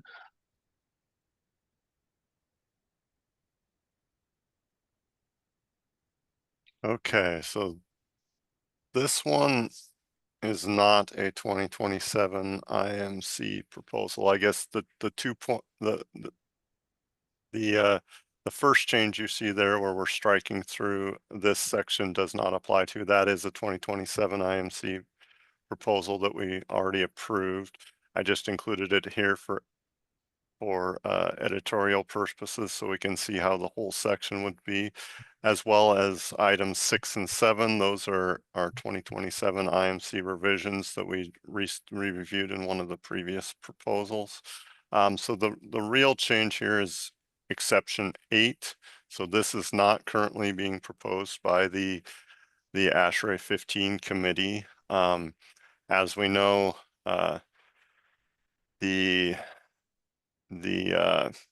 ASHRAE 15 2022 as currently written in section 7.5.7.5.3 exception 8 contains this language which was not in the model code. And so this would allow essentially that we would allow no restriction for A3 or B3 refrigerants that are either located in a machinery room or outside. So this wouldn't then match the ASHRAE 15 language. So we are seeing a big push for A3 refrigerants, propane primarily, but also with some other isobutane and other equipment for air-cooled chillers that are located outside, for air-to-water heat pumps, and for other things. So propane as a refrigerant have a global warming potential of around 3. It's a natural refrigerant, but it is an A3 refrigerant, as we know. And so, so there is, in Europe right now, there's extensive use of propane as a refrigerant that's currently being limited in the United States. So while we can choose to do an A2L refrigerant that may have a global warming potential of, 500 or 700, this would allow us to drastically reduce the global warming potential of the refrigerants we're using in this equipment. At the same time, we are seeing legislation starting in California and New York to develop requirements for going to global warming potentials of less than 10 or less than 25. So we are starting to see legislation happening. It's likely in the 2024 Washington State Energy Code that there might be credits given for using super ultra low GWP refrigerants that are more sustainable for our environment. And so this is an important proposal to consider to allow us to have the flexibility to use these refrigerants where they are acceptable to be used as part of the ASHRAE 15 standard. So I know there's a lot of backup that was provided. There's currently over 5,000 installation of hydrocarbon chillers and heat pumps in Europe if you scroll through the documentation. And so there's this is not a requirement, of course, that you use this exception, but this would allow us the ability to use these types of refrigerants in the state of Washington. So that's the code proposal here. And if there's questions or items to discuss, we can talk about it. Thanks. Ed, go ahead. I'll move that we move this forward, recommend that it go forward to the council. All right. Ed, is there a second for that one?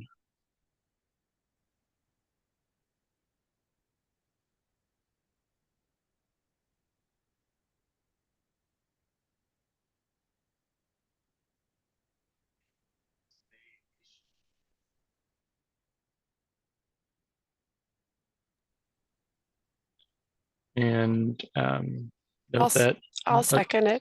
Thanks, Janice. Okay, thank you. So motion is second to recommend approval. Anyone want to discuss anything here or have any questions regarding this proposal?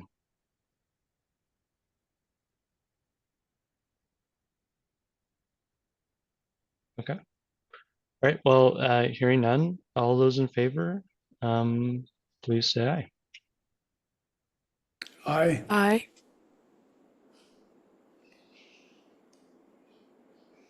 Aye. Are there any opposed?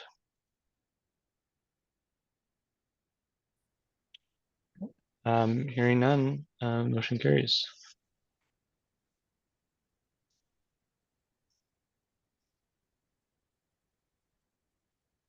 Thank you.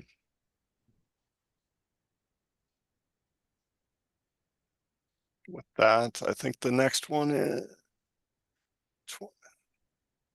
oh yes, okay.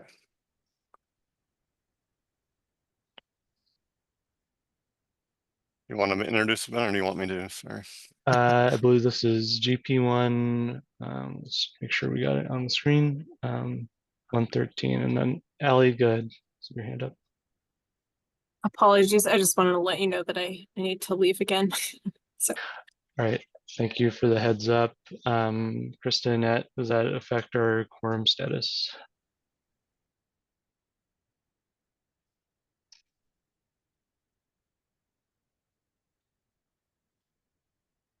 Still right at 8, it looks like. Okay, all right. Thanks for checking, and thanks, Allie, for letting us know. Okay, so GP1 113, and or I'll let you go over this one, Eric. Thanks. Yeah, so I guess what this proposal is similar to the last one, though this provides an exception to meeting the full UL requirements, the new 60335 requirements. So what's different in the US and Europe right now is that propane chillers and propane heat pumps, chillers and heat pumps that are using propane as the refrigerant are not required to be listed to the same UL standards as what are required within the US.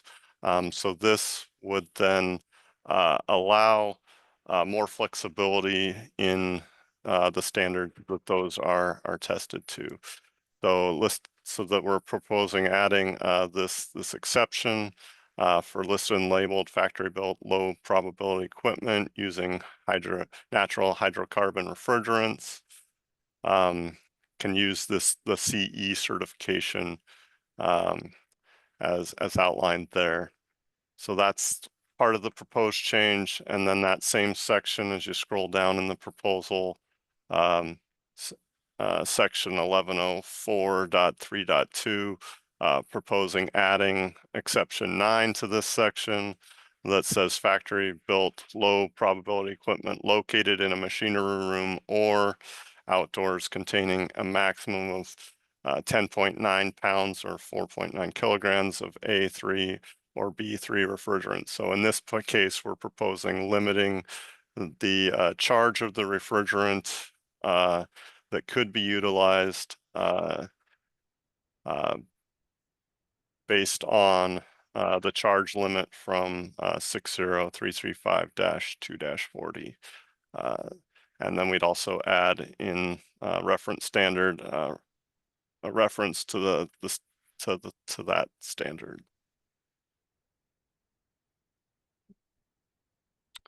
So that's an introduction to this proposal, unless there's questions or other things that we would like to discuss.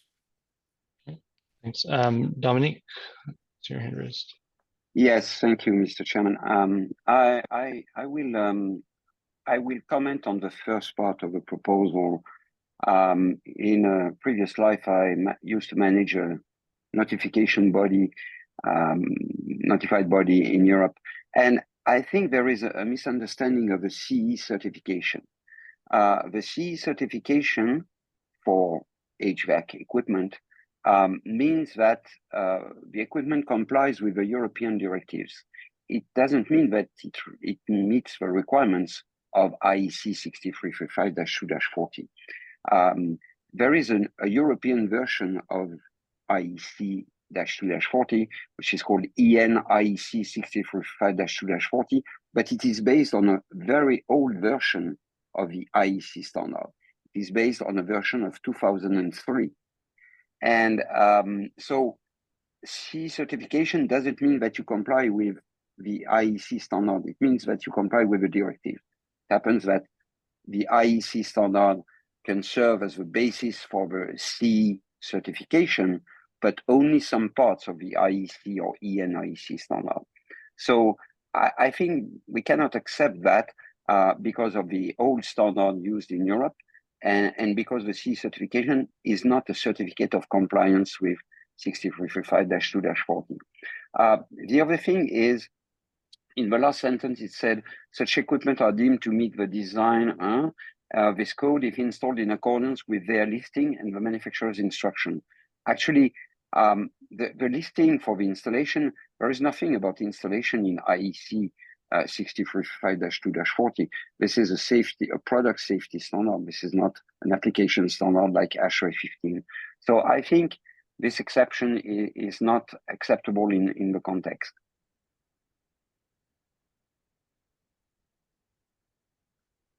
Thanks, Dominique. Eric or others, do you have any comments regarding that or other information that you may have found when you were writing this?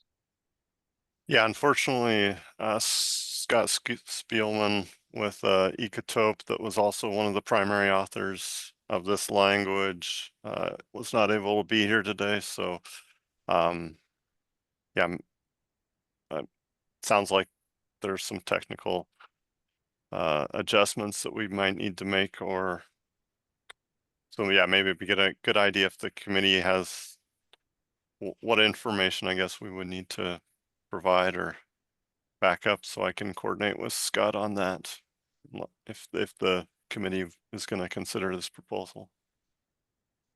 And Dominique, I see your hand up. I don't know if you're... Yeah, I omitted to mention that there is a lot of difference between the UL IEC 6335-2-40 and the IEC version. The UL Technical Committee, CANINA, worked several months, if not years, to amend the IEC standard to create the UL IEC, so the UL version of the IEC standard. So there are a lot of differences. There are requirements that are more stringent in the UL version versus the IEC version.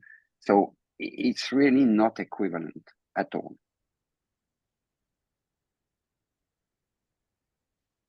Yeah, understood. And that's why we were proposing just limiting the charge to the lower value there. So.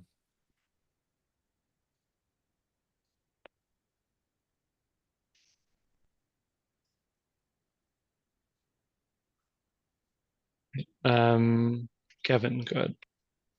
Yeah, thank you, Chair. On that point of the charge size, is that number from the IEC standard? The 10.8 pounds? Yes, that's my understanding that that's from the standard, and I'm trying to see if we have no, I guess we did not provide any kind of documentation of that. Good deal, thank you. Thanks. Dominique, did you have another comment? Yeah, on the charge limit at 10.8 pounds, I think it comes from the 7th edition of the IEC standard.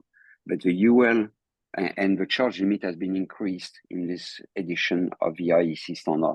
But the UL standard that we use today, so the UL IEC, the UL 6335-2-40 of 2019, sorry, is no, of 2022, is based on the 6th edition of the IEC. So if we, well, we must be clear that if the tag accepts this the charge limit, I think it should be, there should be a reference to an IEC standard, a precise reference to the edition of the IEC standard it's based upon, because it's not the same standard, the same edition of a standard that we use with UL today.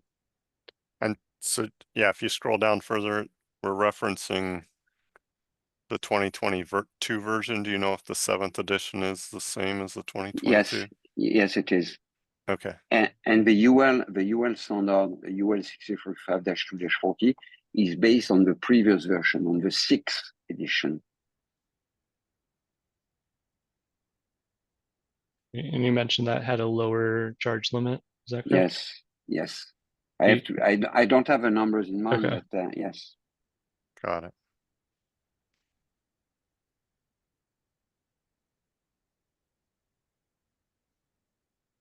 I guess, Eric, given kind of some of the information here, would you want to review some of the language here and references and revise for further review, or present it to the tag as is today? Yeah, ideally we would table this proposal, and then I could coordinate with Scott at Ecotope, and sounds like we're going to have another meeting to at least review one other proposal. So then we could review this one also then. Ted, I see your hand up. I'll motion that we table this per Eric's description here a minute ago so they can get it worked out right. All right. Okay, motion to table. Is there a second? I'll second. This is Kevin. Kevin, thank you. Okay, so motion to table this pending additional review and revision. Any additional discussion? This one.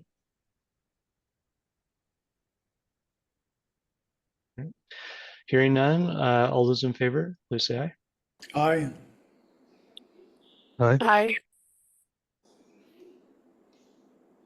Aye. Any opposed? Motion carries. All right. Thank you. Thanks for good insight, and hopeful to get additional information for these.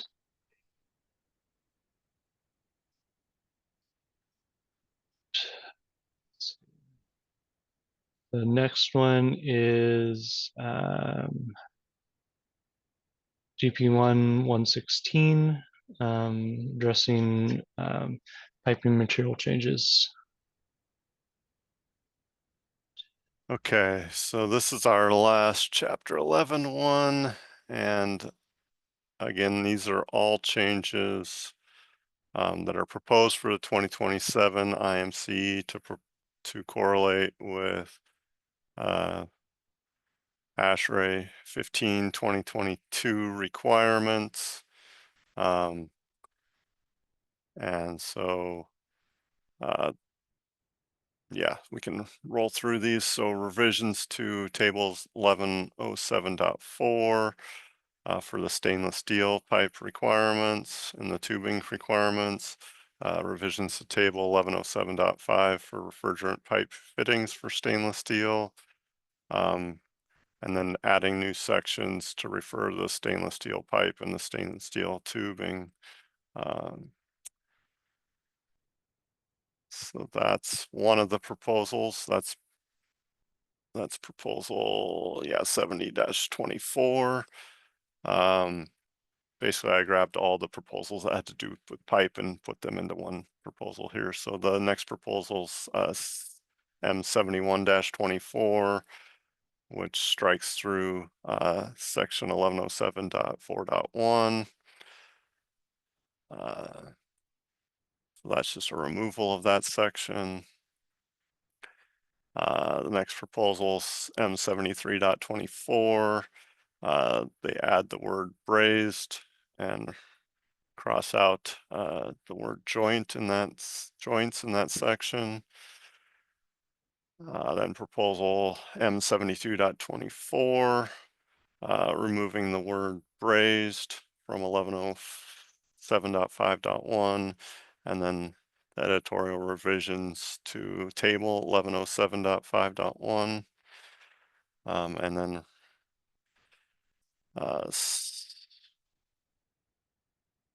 proposal M77-24, which adds some clarification to section 1109.4, removing the word foam and requiring the sealant editorial language there. Proposal M68.24 and revisions to table 1107.4 refrigerant pipe, adding the polyethylene raised temperature, aluminum polyethylene raised temperature pipe type, and the ASTM references for that. And then proposal 6924, again, more revisions to table 1107.4 refrigerant pipe. And the references to that. And then finally M74.24, the new section reference for that pipe type. And then 76.26, or sorry, I got ahead of you, or no. Oh, 76.24, yes, this one, the multi-layer composite revision to section 1109.3.1. So again, this is all the piping proposals in the refrigerant chapter, and to just get us up to speed with the latest recommendations from the ASHRAE 15 committee.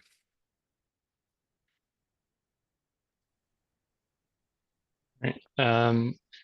Just one question, Eric. And some other, yeah, I guess there's some other proponents of these, so. Yeah, I'm noticing in the ICC proposals in the staff analysis for some of them that they're referencing a staff analysis that would be posted on the ICC website by March 2024. I don't know if you had located those and if those would then recommend additional clarifications or changes to the proposed code language that they had. No, I haven't done a detailed review of all those, no. Yeah, they just either approve the standard or disapprove the standard. It doesn't change any of the language. Okay, got it. So it's possible that they might have additional changes to some of these proposals based on the outcome of that review. Correct. Ted, go ahead. Yeah, I'll move that we recommend moving this forward. Any changes like that do come up from the ICC end can be always incorporated at the final run here. Ted, is there a second?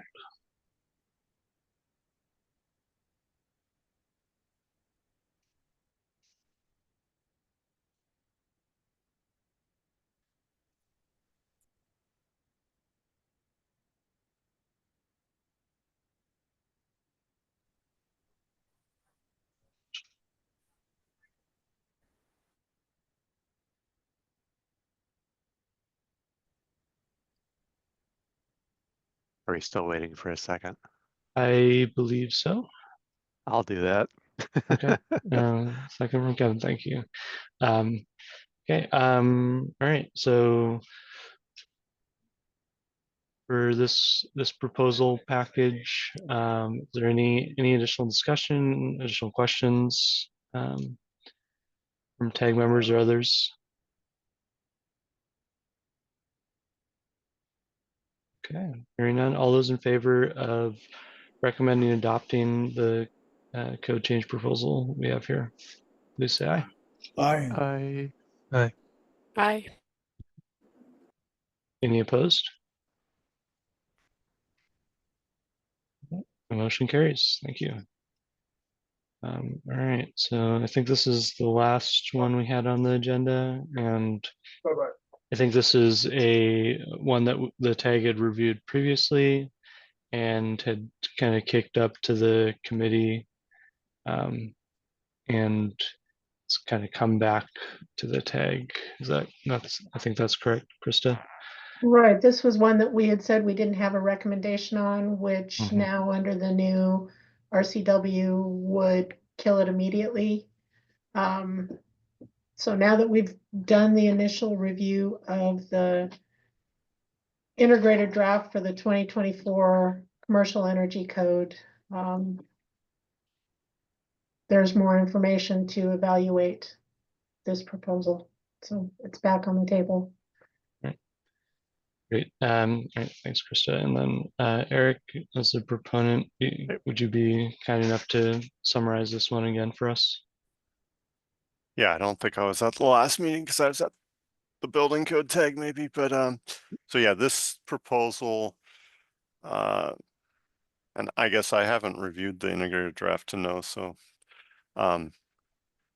but in ASHRAE 90.1 2022, which is currently the federal energy code for commercial buildings, for energy, they introduce what's called occupied standby mode, which allows you in certain occupancy categories to essentially go to zero ventilation when the space is unoccupied, whereas previously they had recommended going down to a minimum ventilation rate for the room type, the room area.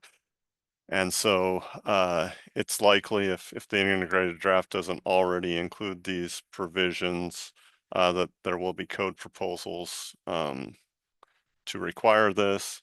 While folks can, of course, I guess there it is, the occupied standby language is in the integrated draft here. Okay, so sorry, I haven't read the revised version of this yet. So this allows us to go to the table 6.6-1 of ASHRAE 62.1 to find which spaces you're allowed to do the occupied standby in, and then design accordingly. So yeah, this would, by including this, we won't have to, you know, use the alternate needs and methods request to use the alternate 62.1 pathway. So I'm not sure if that was clear. So let me know if there's questions. Thanks, Eric. And yeah, I think when we had initially reviewed this at the MVP tag, there's some questions if it was necessary pending energy code determination. So now we kind of have more information with the energy code tag approving or recommending the integrated draft that we're language that we're seeing here. And I believe this is language from the 2024 IECC as well. Is that right? No, Yeah. I think No, it's Yeah. not. It This is is. from, yeah, this is Oh, 2024 this. IECC language that was moved over into the integrated draft. Okay, And I so don't yeah, the think language in blue is that, yes, but yeah, the proposed language is not part of any No. model code change that I know of, no, for the mechanical code. Right. Okay. Yeah. Ted. I'll move that we recommend moving this forward. Makes perfect sense to me. Is there a second? Second, Second from Shailesh. Great. Okay. Any additional discussion or questions regarding this section?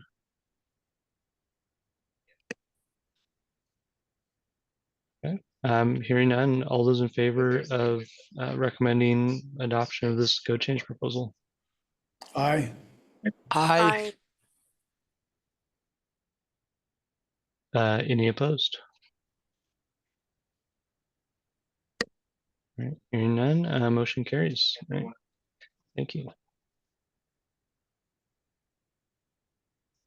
I think that is the agenda of our agenda. I do have a couple of additional points. I just got an agenda today for another correlation committee, and there is another IMC correlation issue. All right. Okay. Yeah. And thanks, Krista. So I think we're through the code change proposals that we had, but as Krista mentioned, we're currently holding correlation meetings for the different group 1 codes that are being reviewed. And we had one of those on Tuesday. Is that right? Yeah. And we have when is the next meeting scheduled? Next meet is December 5th, I think. No, the 25th. 25th of, yeah, November. So next Monday. And this is just one of Eric's proposals to the building code on dampers. Yeah, And so they wanted to get an IMC tag review. yeah, do you want me to walk through this one? So as Krista mentioned, this was proposed under the building code, but the same section does appear in the mechanical code. There is a Washington State Building Code Council interpretation on this topic. So this has to do with ceiling radiation dampers.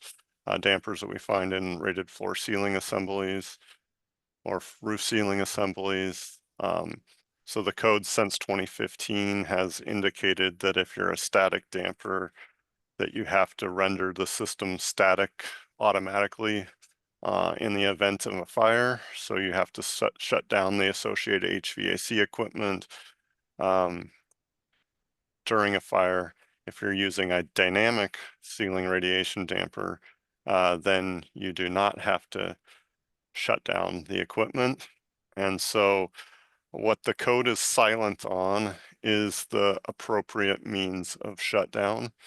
It does not provide any direction on this. And if I don't know if is the interpretation in here, Krista, if you scroll down. So it's probably not in this, it's in the PDF that was submitted, but essentially the interpretation from the council said that heat could be a means of shutting this down, since a radiation damper is actuated based on temperature. And so this is an attempt to provide acceptable means of shutdown for a range, what we see as a complete range of HVAC systems. So the first item would allow a smoke detector shutdown. Of course, you need to have a duct that's large enough that you can have a listed smoke detector in it that can be installed.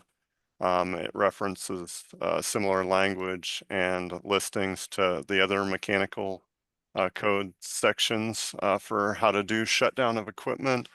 The second reference is area smoke detection. Again, that has to go through your fire alarm system to do the shutdown. So this would again probably be a larger type HVAC unit that's running the ducts in the rated floor ceiling assembly. The third is a dwelling unit. So we have, because of our energy code and energy recovery ventilators, oftentimes we're providing an energy recovery ventilator that only serves a single dwelling unit. This requires that you could use area smoke detection just within that dwelling unit only, but you still have to use a UL listed fire alarm system to that shutdown. It's my understanding that there is not a smoke detector, an area smoke detector that's listed for direct shutdown of an ERV or another piece of equipment. Item 4 is duct heat detection. As we said, this doesn't have to be smoke detection because a radiation damper is actuated based on heat detection. So based on the interpretation of the State Building Code Council, this heat detection device, which is a more simple device requiring less maintenance, could be an acceptable means of shutdown for certain system types. And so this provides new code language describing what that's right. And then there's kind of a catch-all at the end, other automatic control means approved by the code official. So this is an attempt to quantify and to provide, to not be silent on the acceptable means of shutdown, but provide several different methods that a code official could approve for a shutdown based on the type of system it's being applied to. And the building code tag didn't have any comments on this language at all. They thought it was good language that mirrored other mechanical and building code and fire code sections, but they did want to send it through this tag to review the language. So with that, I'll open it up to questions or whatnot if folks have those. Thanks, Eric. And so this is the proposed amendment here is just for the 2024 IBC. Is that correct? And you hadn't proposed any changes to the mechanical code? Well, I would assume we would put it in mechanical code also, since this exact section does also appear in the mechanical code, but I guess that would be a question. It was submitted under that could be a recommendation of the tag. And I could get the code section if we wanted to look at that. Hold on a second. So this would be section. Oh man.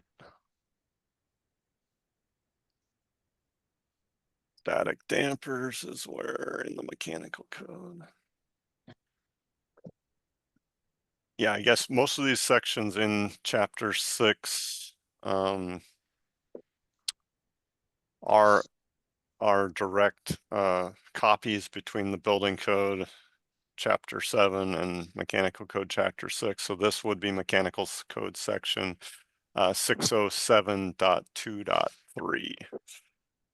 And so yeah, I would recommend repeating the language here or providing a pointer, I guess. So. Got it. And I guess, Krista, for how we would handle this as a tag, since this has already been submitted as a building code change, assuming like I assume we'll discuss it at the correlation meeting next week. Would it need to go through the MVP tag to carry on the process for incorporation for public review? It wouldn't necessarily need to be. However, if anybody on the tag has any problems with it or sees an issue, there's still the public comment process, but it's easier to get it fixed earlier than later.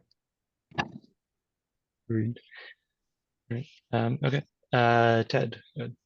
My sense is that if we're gonna feel as a tag that this should go forward also as a change to the mechanical code, that we should make such a motion at this meeting so that it goes into the reconciliation meeting with that information attached to it.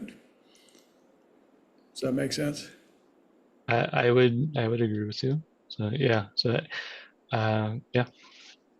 I therefore make that motion that we recommend it go forward as a change to the mechanical code in addition to the change to the building code. Okay. Good. Is there a second for that? Second. Second from Brad. Great. Great. So motion and a second to recommend incorporating this change into the mechanical code, as well as I guess is your motion also providing kind of feedback to the building and fire tags that or tag that we've reviewed this language and recommend it. Right. Any other discussion or questions about the proposed language here?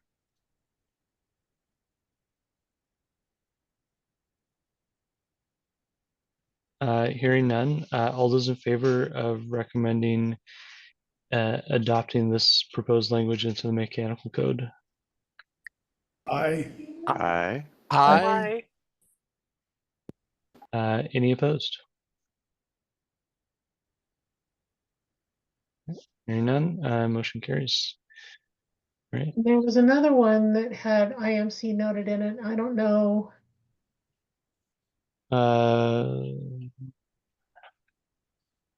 Okay. What exactly they were intending on this.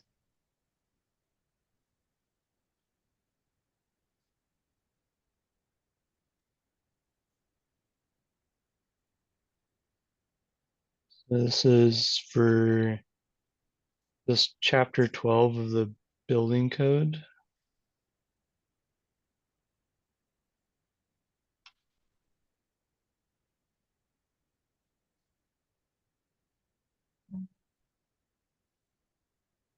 Let's look at their intent. It just says alignment.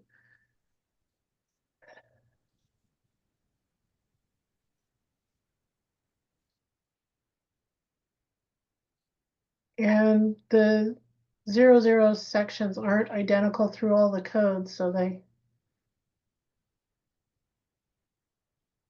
And these are both,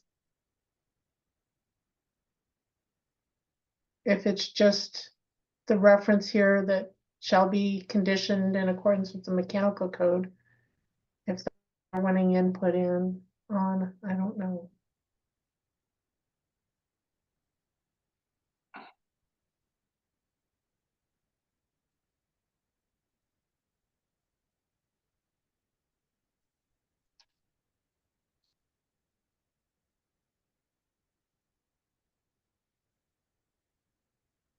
So my understanding is this is currently in section 1202 of the building code, which deals with ventilation requirements.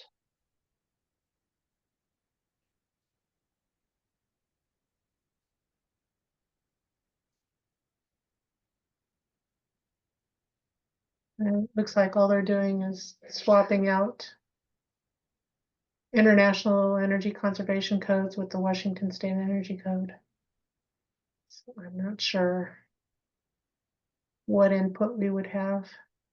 I guess are they asking if we would recommend changing it to Washington State Mechanical Code, which I don't believe has been the typical approach for cross code references. No, because we adopt the International Mechanical Code. We don't adopt the international or the Washington State Mechanical Code. Eric, go ahead.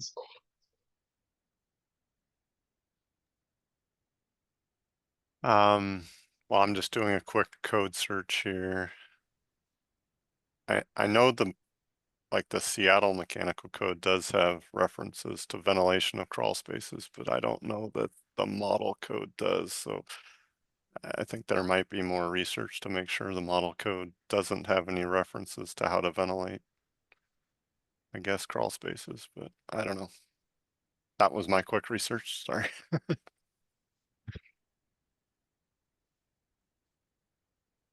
I believe this is a model code section.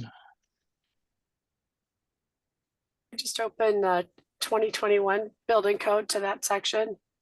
And it appears that it's just changing the international energy conservation codes to the Washington State Energy Code.